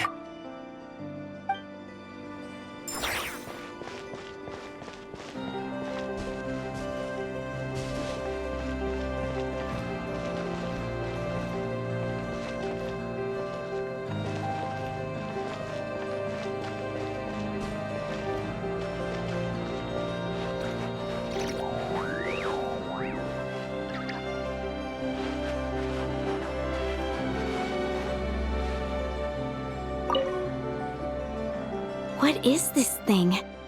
I've never seen it move, and there's no way to get inside. Goodness knows. My grandpa says it's been sitting here at least since his grandpa was still alive.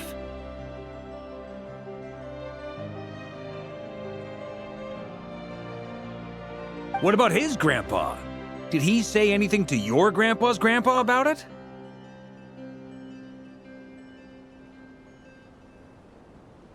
Huh? I don't know.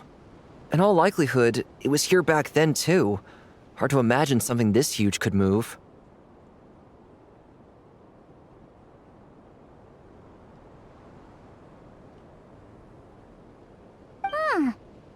Guess that means that as far as they're concerned, this ship's been around a long time.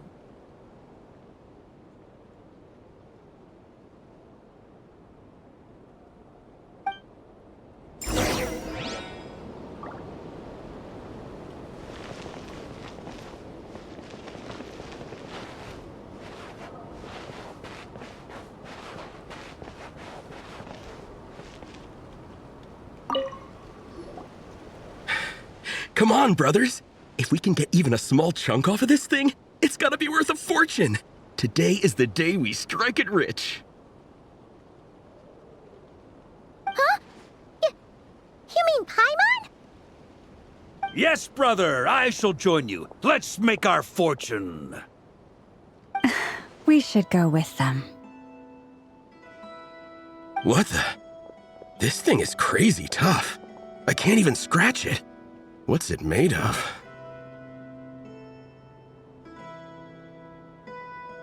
Sorry, brother. Looks like we'll have to seek our fortunes elsewhere.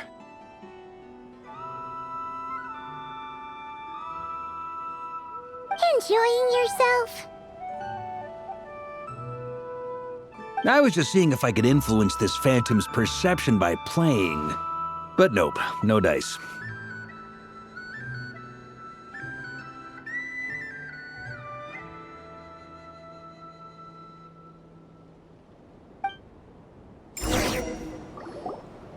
I'm sure we're all starting to build up an idea of what's going on here now that we've spoken to some of the people.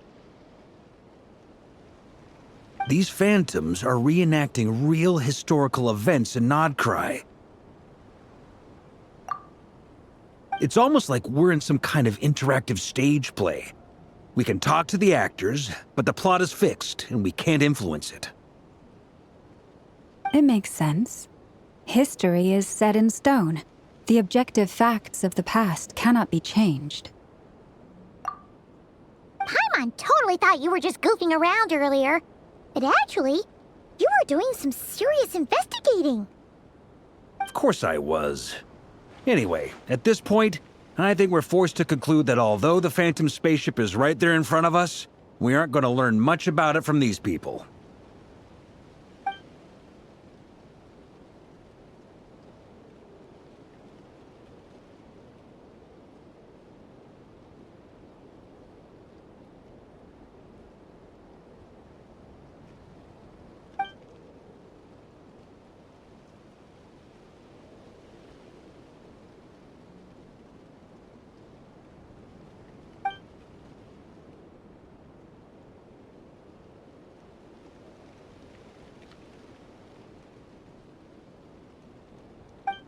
Don't be discouraged. If nothing else, this is proof of the ship's existence.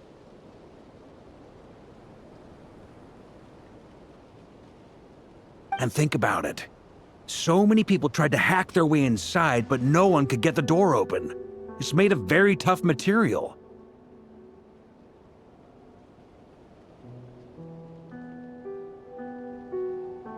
To me, that says that we'll either find the ship itself or the story behind it. It's just a matter of time.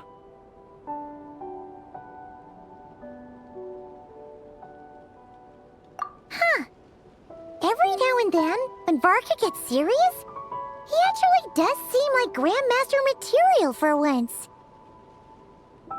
I wonder how the others are doing. Let's head back for now. Sounds good.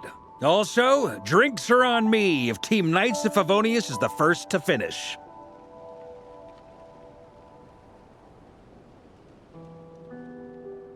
Wait, we have a team name now? Am I in Team Knights of Favonius as well?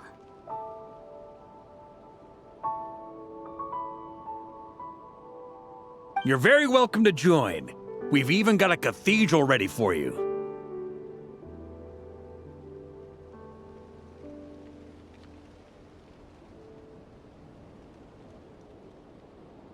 Technically blasphemy? You wouldn't dare make a joke like that if Barbados was in earshot.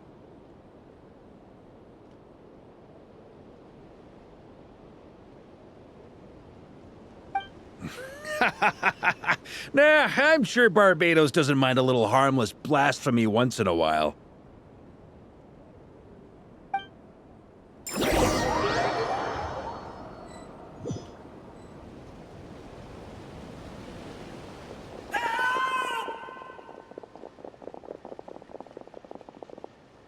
Oh, no!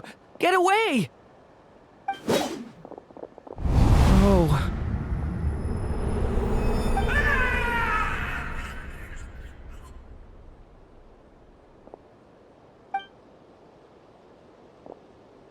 I know it's hard to stomach, Mr. Duran.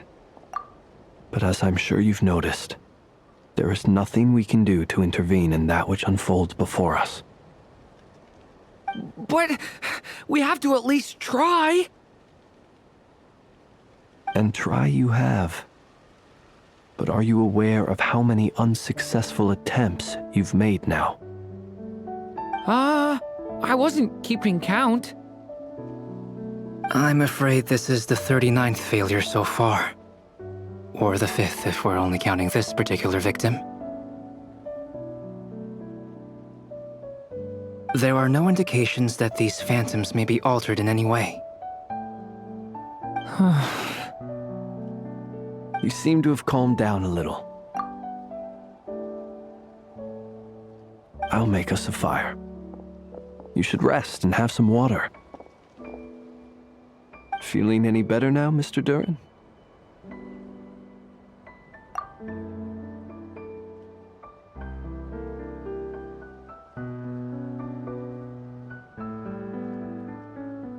May I ask a few questions?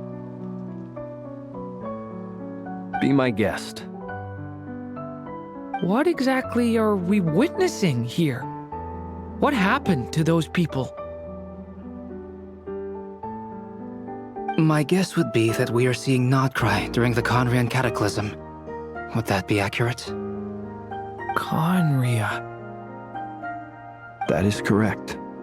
As you know, once the Abyss senses even the tiniest crack, it floods in and spreads like wildfire.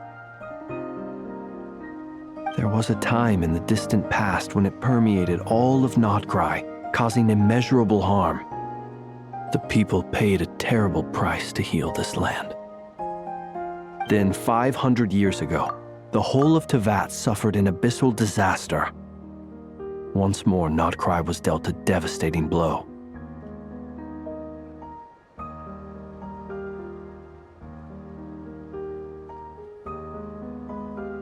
I see. In the face of the abyssal onslaught, all were like grains of sand tossed around by a tidal wave, be they human, fae, or god.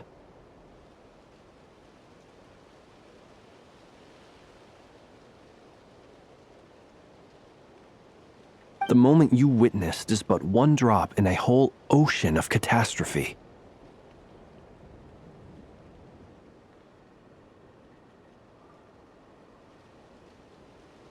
All right. I guess that answers my second question, too.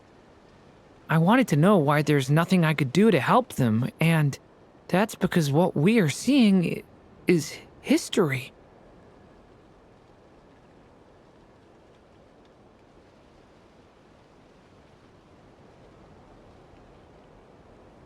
That would be my guess as well.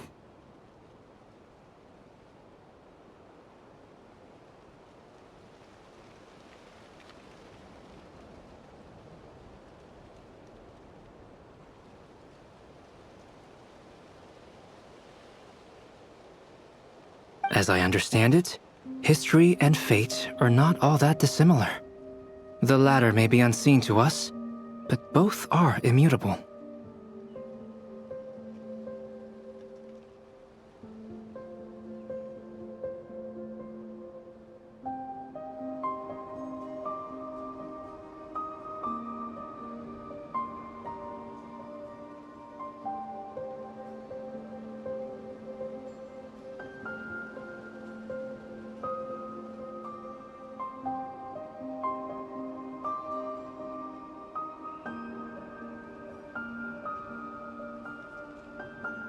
Yes.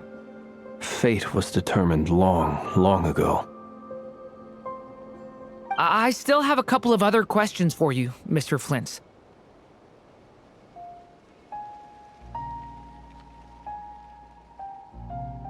You mentioned more than one abyssal disaster that has struck this land in the past.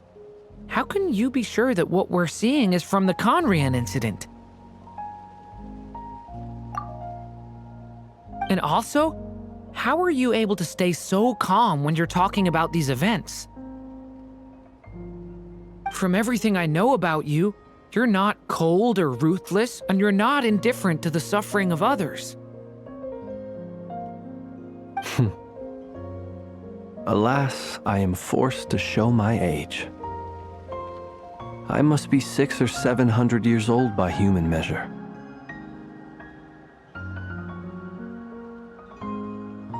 Wait, so you... One is not easily moved by history when one has witnessed the truth firsthand. I'm sorry.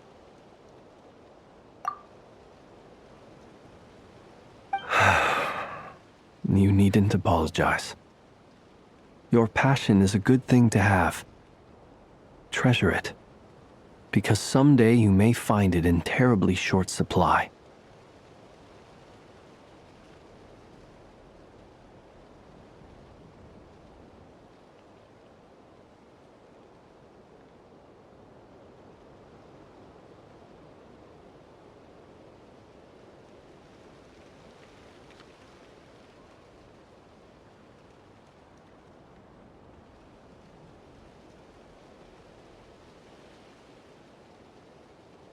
Now, at the risk of offending you, I have a question in return.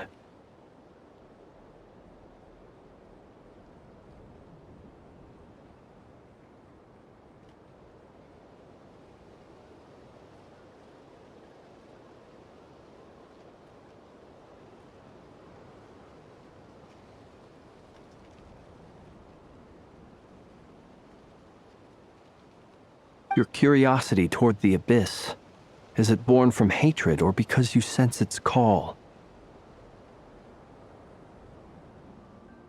I only ask because I kept a fragment of Rerear's body in my lantern for a short time, specifically his heart.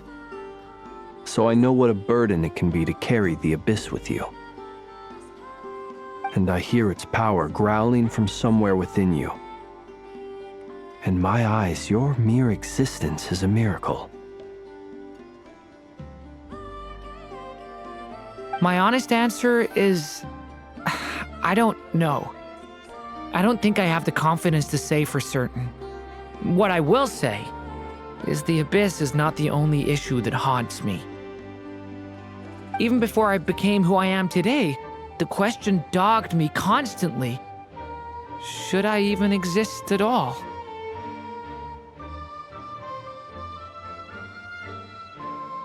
My doubts remain unresolved.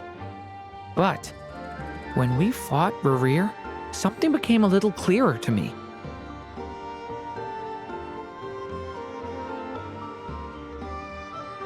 Sometimes it is the darkness within us that allows us to achieve the impossible.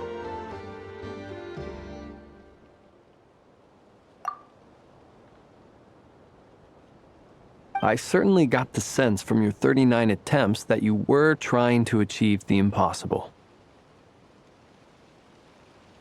It sounds like you've resolved to see the truth for yourself. Absolutely. In that sense, he and I are quite similar. Then I wish you every success. I look forward to the day of your transcension. Well, if everyone's caught their breath, I suppose we should head back. Oh, and one last thing. I'd appreciate if you kept our discussion about history a secret.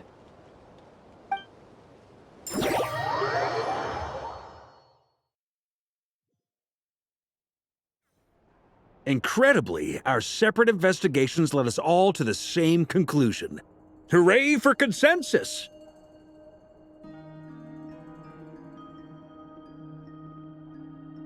Yeah, but we barely learned anything, though. I totally thought this would be the mother lode. Talking with the ancients? I mean, come on! But nope. All we got was useless snippets of conversation.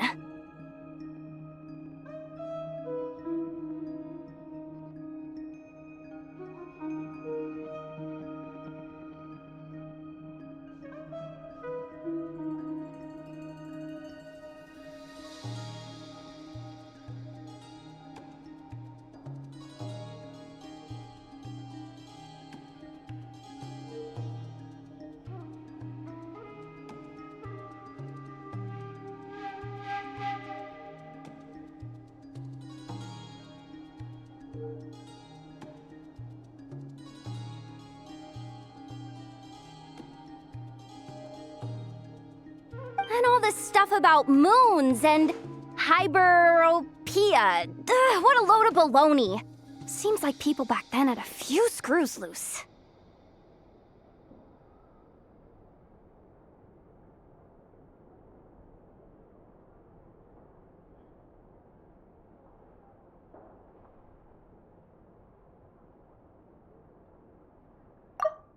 And all this stuff about moons and hyperopia. What a load of baloney. Seems like people back then had a few screws loose. I understand your frustration. We found the same issue. Each phantom only showed a very brief moment in time.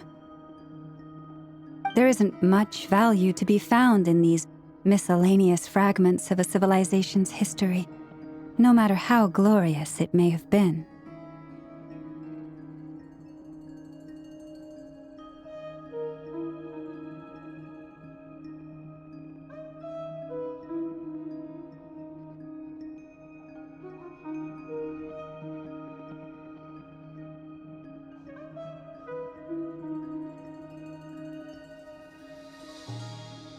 If there's a silver lining, it's that these phantoms are harmless to the present reality. They shouldn't get in the way of the festivities.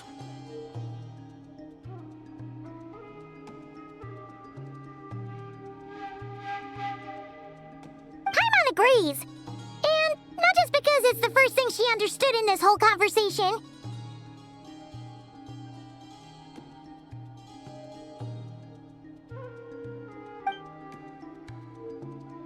You look disappointed, Nefer. Is something the matter?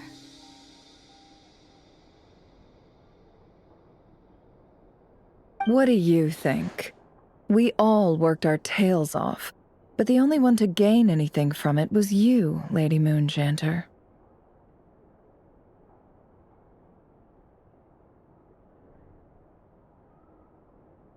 Well, please do share the Hyperborean records with me. I will gladly inscribe them in our people's documents. Oh, duh! Yeah! That was it! Hyperborea! Hyperborea. I'm serious. Only an expert in the Frostmoon Scions and their history can turn these records into valuable research material.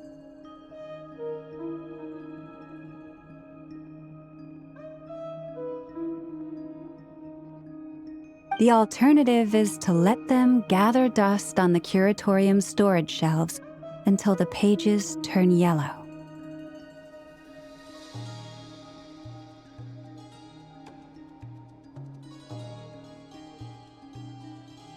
Nefer, you're wise enough to know that cooperating and sharing the profits is the best course of action here.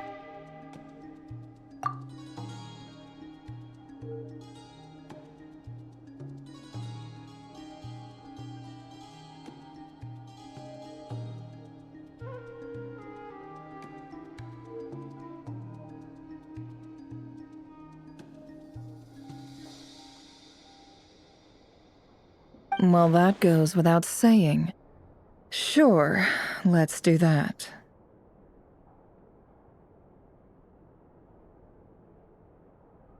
Huh? But didn't you say we aren't supposed to give out intel for free? Sorry. Shutting up. Shutting up.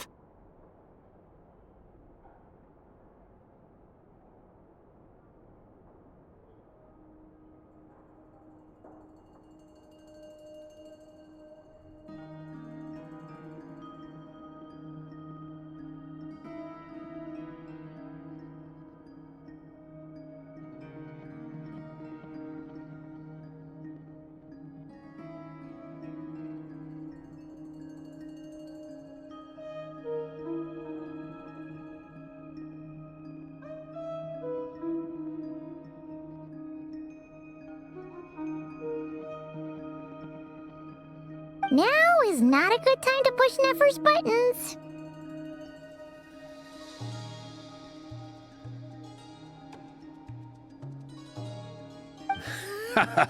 Anyway, back to Moon Prayer Night. I'm thinking that we should prepare something a little special, aside from the usual decorations and so on.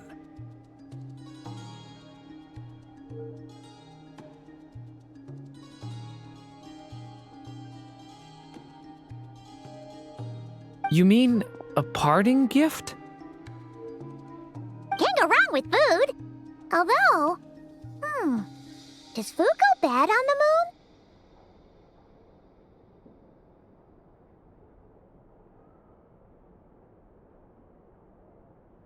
Perhaps a lantern would be a better choice. It might be dark up there. It could prove difficult to light a lantern on the moon. Magical stones might serve that purpose better.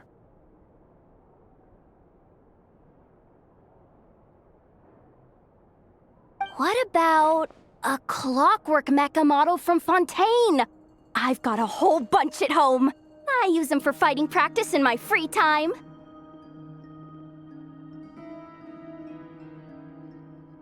None of these sound like things she would be even remotely interested in. But we don't interact with her enough to know what she likes. Yeah. It would really save us the guesswork if someone could find out what she's into.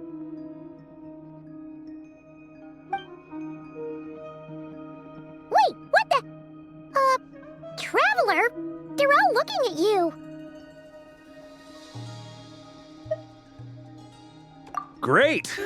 Haha, problem solved. Now, I need to stop by Dory's. Gonna need her help sourcing a bunch of stuff for the festival. Then let's leave it there for now. We all have our own business to attend to. Traveler, if you find out what Kutar likes, let us know right away.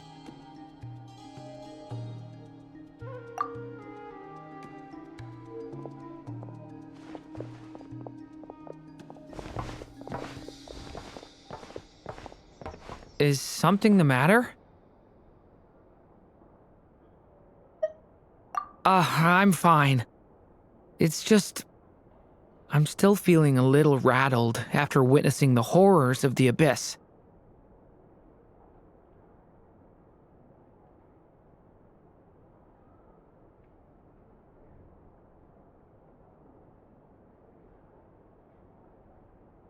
But it's okay. This is something I have to work through. I'll be all right. Thanks for your concern.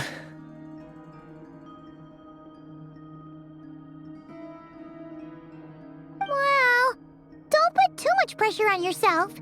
If you ever feel like something's wrong, physically or mentally, we're here to talk.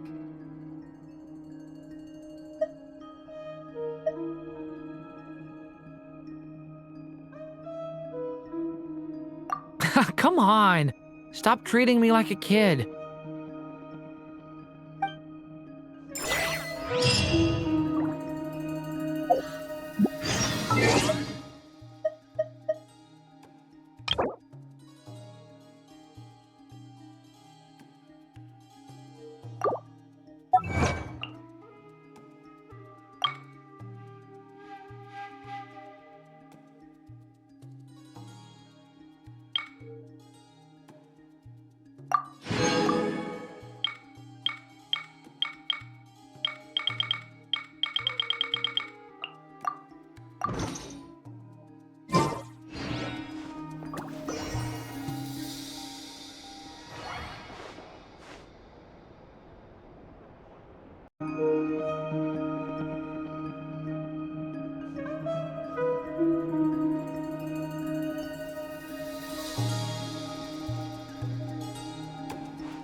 Could you do me a solid and try to smooth things over with Boss Neff?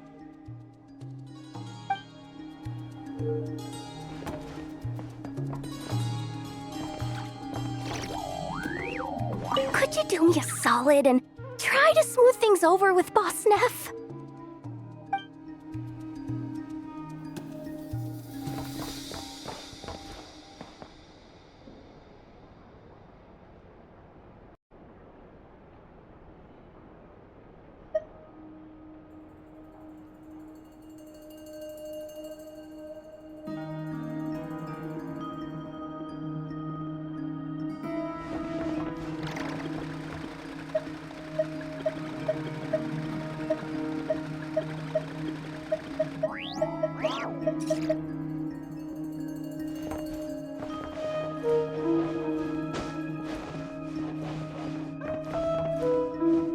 Which is why we need a lantern guaranteed to work on the moon.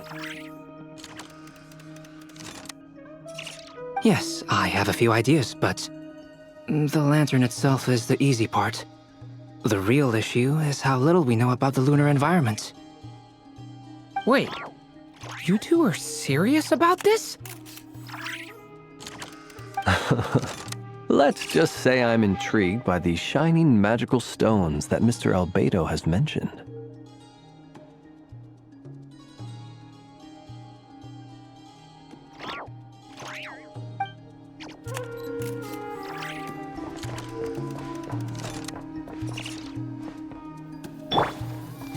Committed to memory.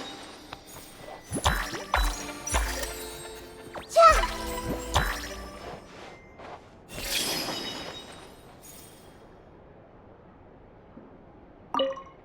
You should get going. It's important that we ascertain what Kutar likes.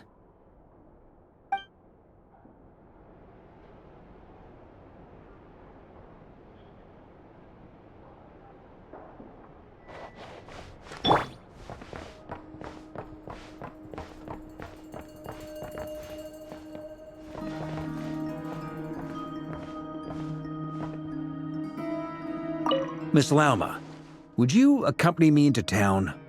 I think it'd be best if you saw the Frost Moon Scion's decorations for yourself. Very well. Let's go.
Huh?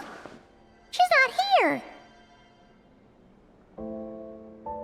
Weren't there a few Kuhenki here last time too?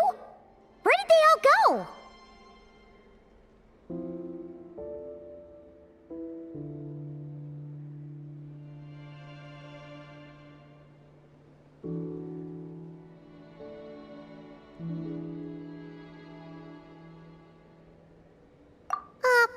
Walkies?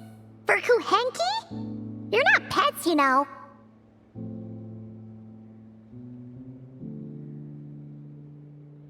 Oh, well. Looks like we just came at a bad time. Let's try again tomorrow. There's still a few days until Moon Prayer Night, so we're in no rush. Besides, she needs time to rest anyway.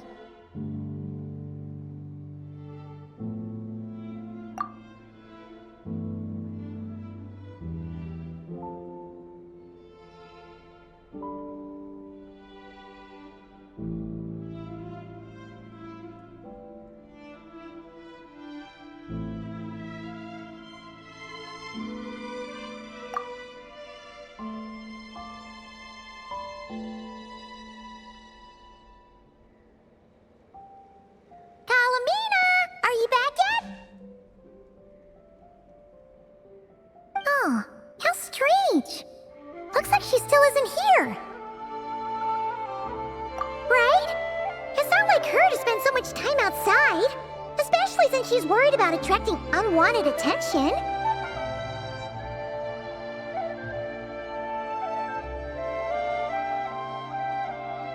What about Luonatar? Luonatar, you there?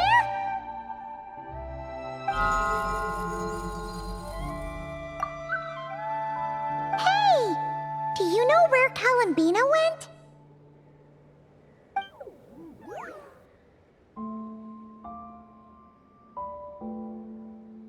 Sorry, didn't understand. But if you know where she is, could you take us to her?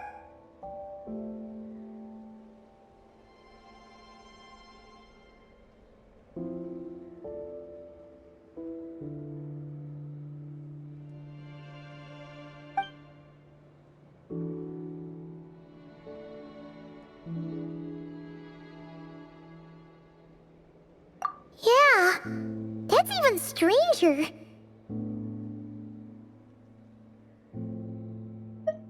What about him? Oh, that's not good news.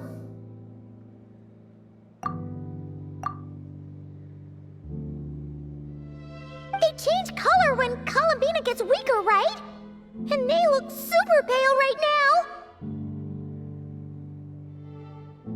Good idea. She might know what's happening.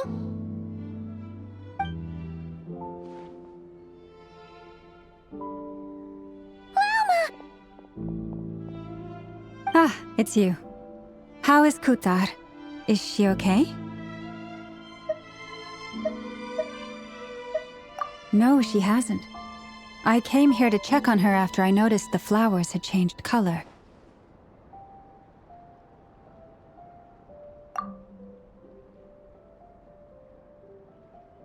Based on past precedent, she must be very weak right now. Even getting up to walk would be a struggle.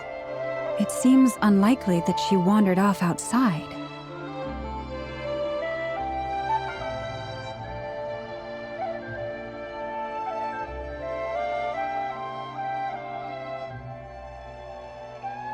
Not to mention that she doesn't do that at the best of times either. So yeah, this is super weird.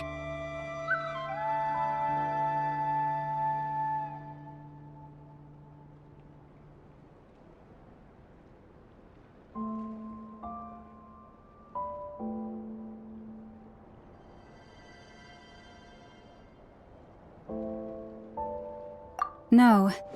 Very few people are in the know about Kutar's whereabouts. And if anyone suspicious had visited, they'd have left some sort of evidence.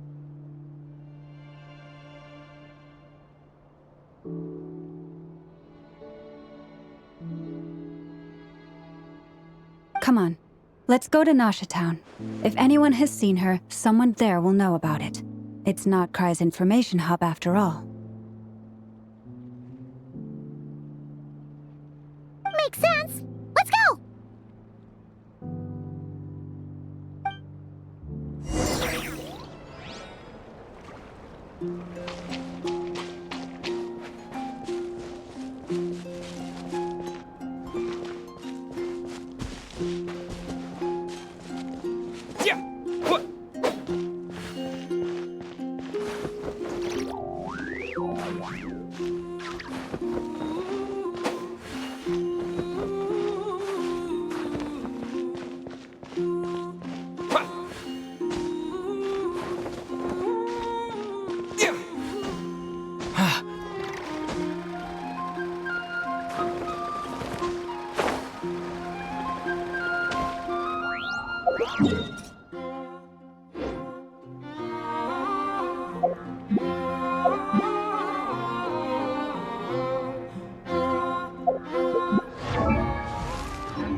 Moment. Is it just Paimon, or is this stall kind of suspicious? It's never been here before, right?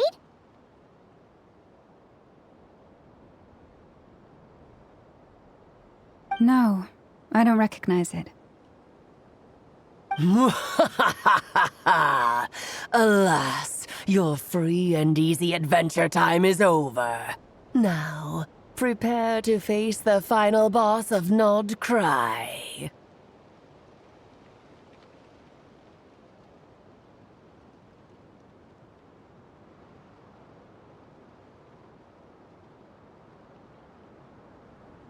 Whoa! Where'd that voice come from? Not sure, but it's definitely hostile.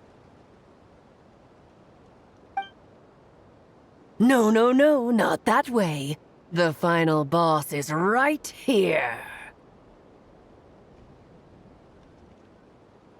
The sniffer mole? That's the final boss? Surely not. Also...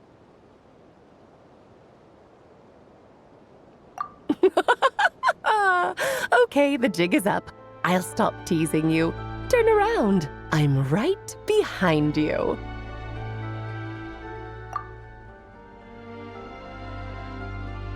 It seems I've managed to leave quite an indelible impression, even though you've never seen my face. Ah, nothing could make a great mage more pleased with herself.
What is going on?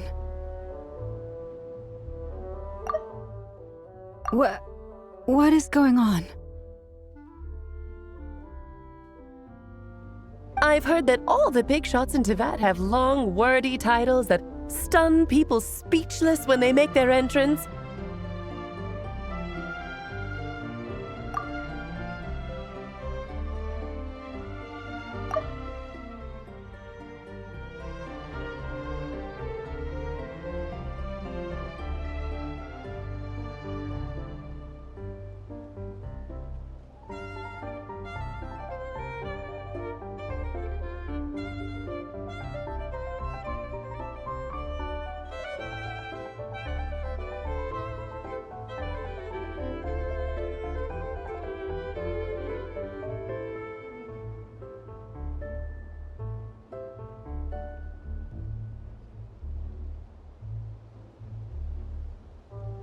Unfortunately, none of them are affiliated with the Hexen Circle, and we ourselves keep a very low profile.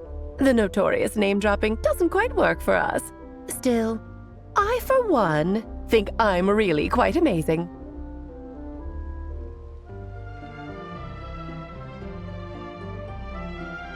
So that didn't stop me from coming up with a title anyway.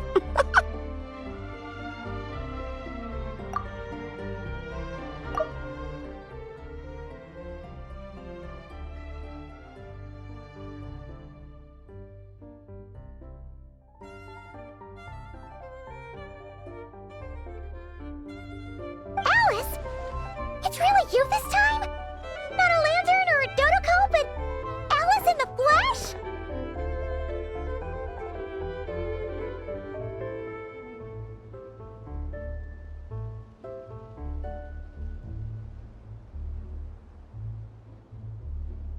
Ah, that's right.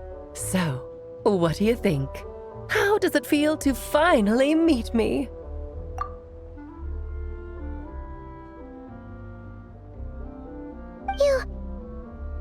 You look like...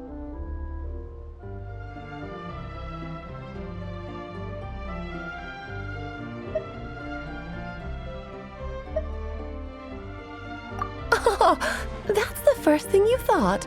A little surprising, but that actually makes me very happy.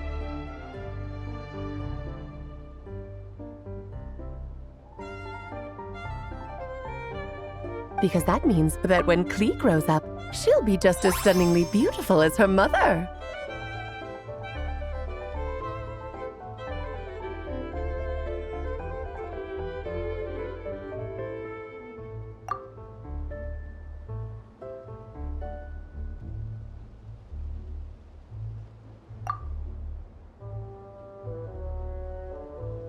So she's a friend of yours? Kind of. This is actually the first time we've seen her in person. I see. Madam Mage, that was, quite a powerful entrance. I certainly won't be forgetting it anytime soon.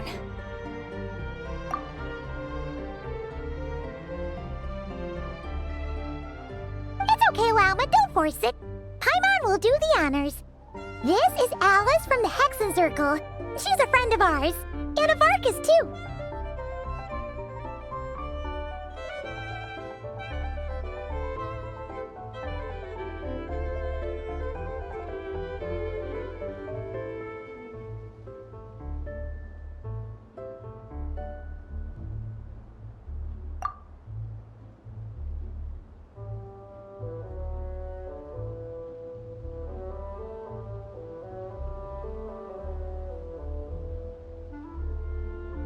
That's right!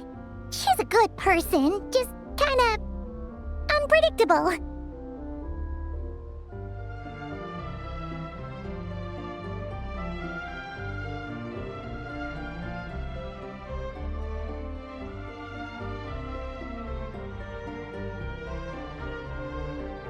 Well, what is the human heart if not unpredictable?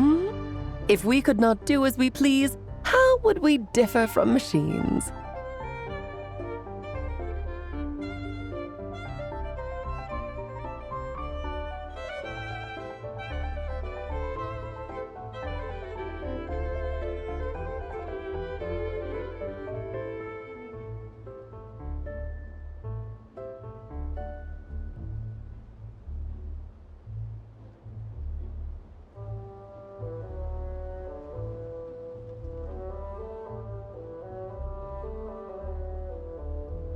I am Lauma, Moon Chanter of the Frost Moon Scions. It is a pleasure to meet you.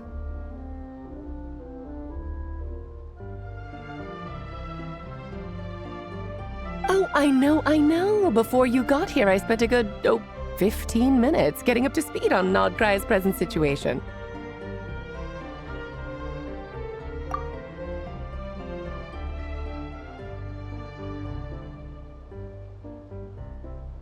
In other words, I've read the whole in the last episode part, so we can skip the pleasantries.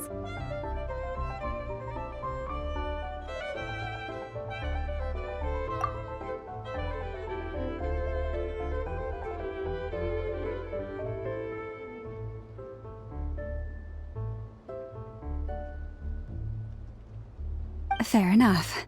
Well, Miss Alice, I can already tell that you have quite a unique personality.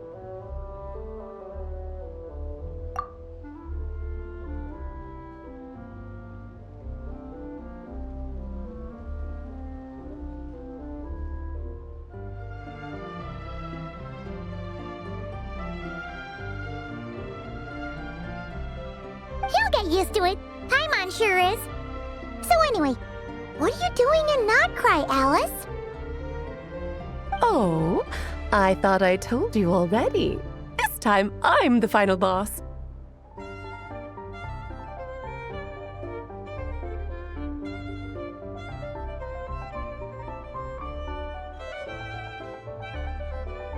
And what a formidable foe I shall be. Powerful, confident, decisive, and good luck finding my weak spot. You will never succeed.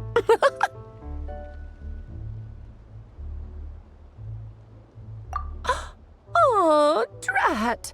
My one weakness, and you found it in an instant.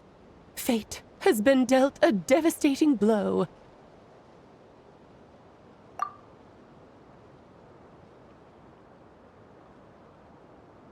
Thus falls the great Dodo King.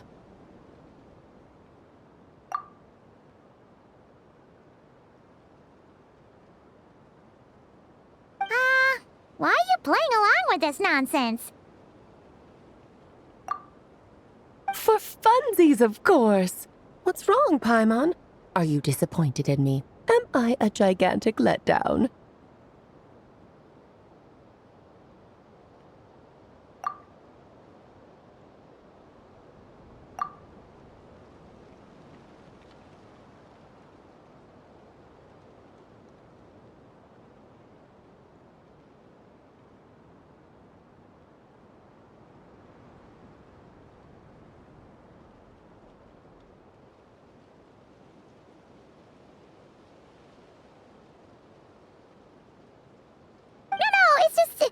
You seem like a busy lady. And this is the one time you've shown up in person. Paimon figured it would be for something more high stakes than just goofing around.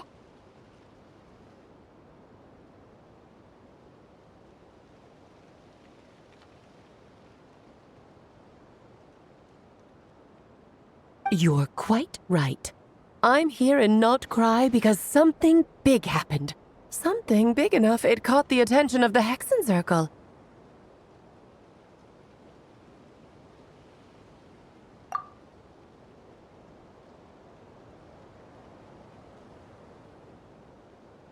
It concerns the 3 moons, Tevat's borders, and of course, the moon goddess you are currently searching for.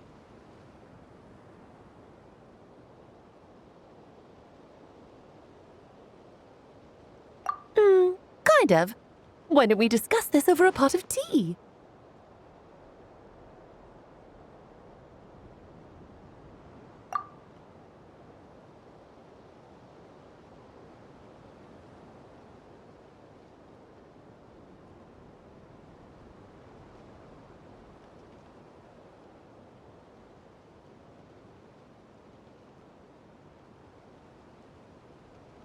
My main reason for coming on this trip to Tevat was, of course, to have some fun. But I do technically have a job to do as well, namely, maintaining the stability of Tevat's borders.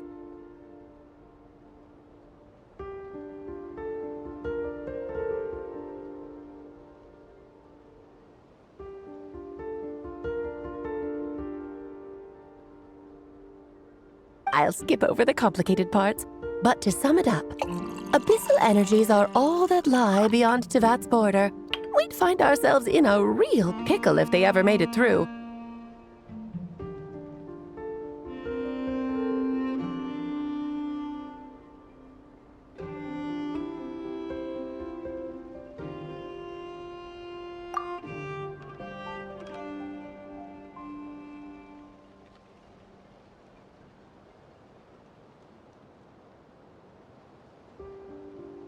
And the phantoms you've been seeing are a sign that the border has been disturbed. Ah, no wonder they tend to show up around Moon Prayer Night. Is it because the real moon is now so close to us that its power can cross the border? In part, but only a negligible amount passes through. Just enough to influence the verdant crests and so on.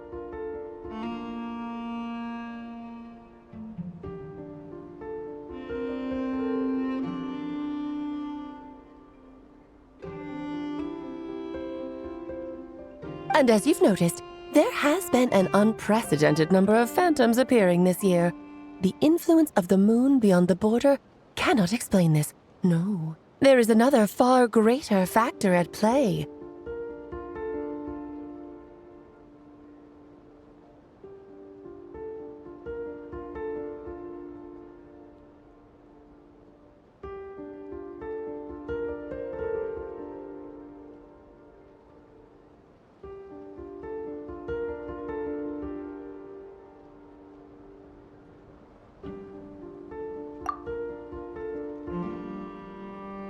The trilunar syzygy.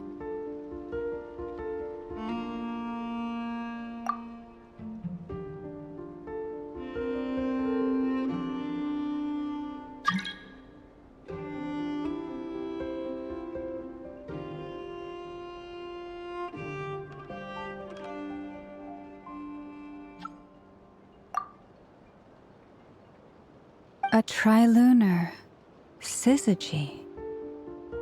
Eons ago, before the heavenly principles came to Devat, it was the then 3 moon goddesses who controlled the laws of this world.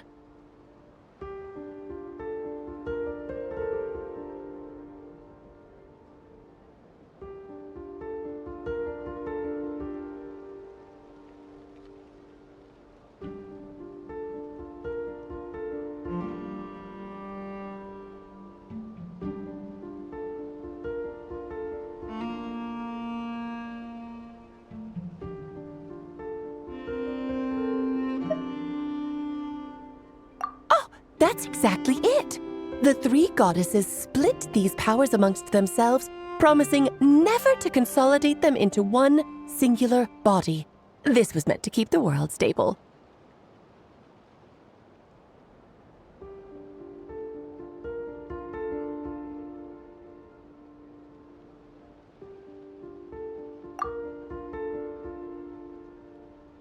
But, fast-forwarding to the present, the eternal moon's marrow is with you, while the iridescent moon's marrow, which should never have appeared in this world, has been retrieved. Add that to the presence of a moon goddess in the flesh and...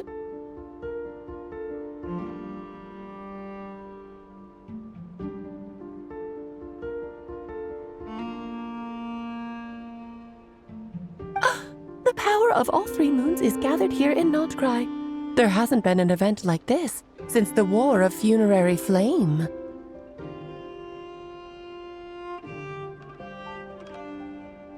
And it's having a noticeable effect on Tevat's borders.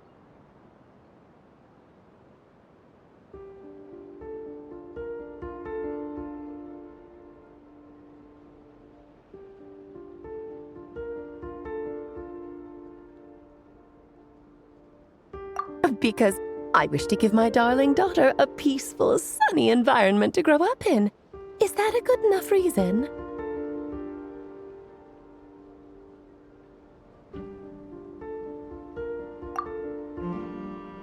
Kinda sounds like you're dodging the question, but it does make sense. Well, that's one reason anyway, and the most important one. The others are a little complicated to explain. For instance, cleaning up after dearest Miss R.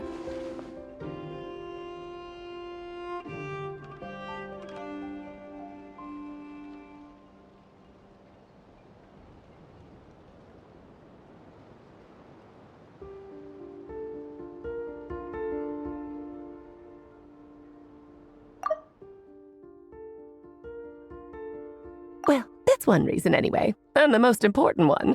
The others are a little complicated to explain. For instance, cleaning up after dearest Miss R. Albedo could tell you more about that if you're curious, but right now, I have a more important question to ask you. Why are you collecting the moon marrows?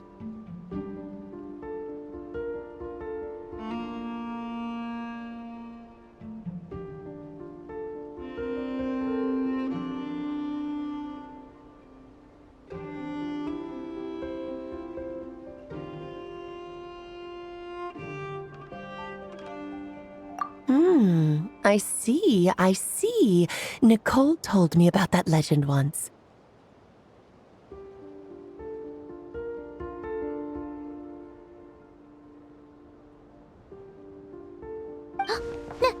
Nicole?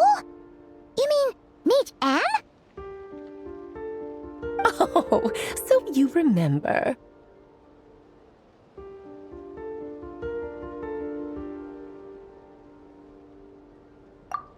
Yes, of course. That was a story about fate, her area of expertise. But back to the story of our dear moon goddess. I'm afraid her intended method of returning to the moon is unlikely to work anymore.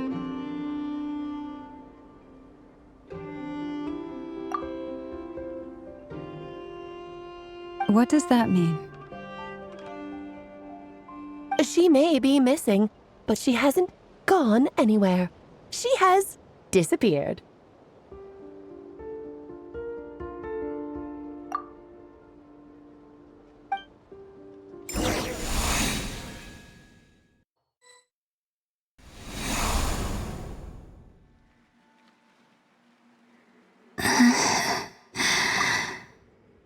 My body is so heavy.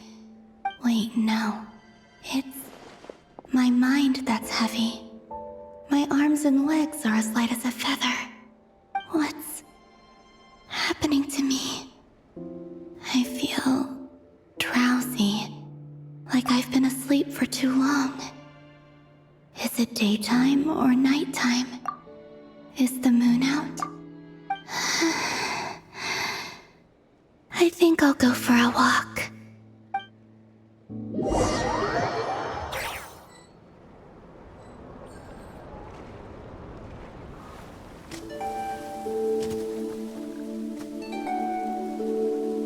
Are you out for a walk too?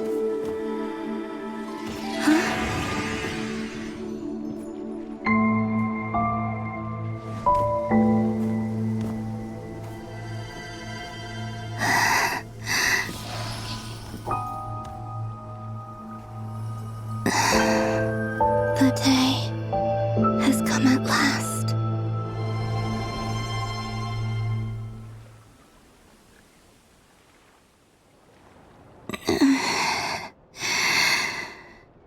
Have I grown so weak that I can't even sustain my physical form? But Moon Prayer Night is nearly here. I was so close to returning home. Death is near. Is this how it ends for me? Will I return to the moon after I disappear? Or...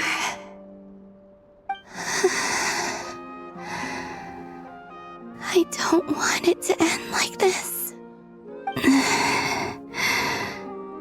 So far, at least, I still exist.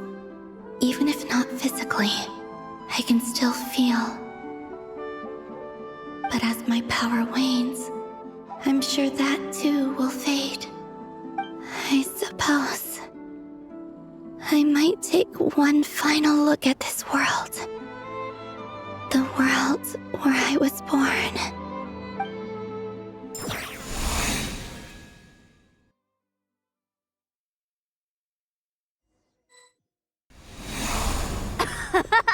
Come on, come on!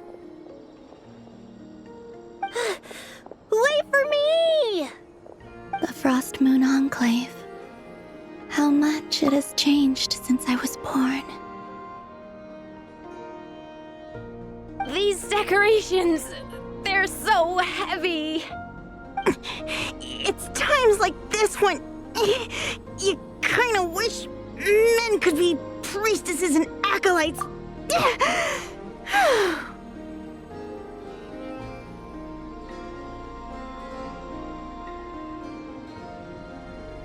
How fascinating. I've never had the chance to be privy to people's private lives in this way. In the past, people would get so solemn and serious the moment I showed my face, like they were frozen stiff. Karina, Lametti, it's time to eat. Coming! I want to watch them a little longer.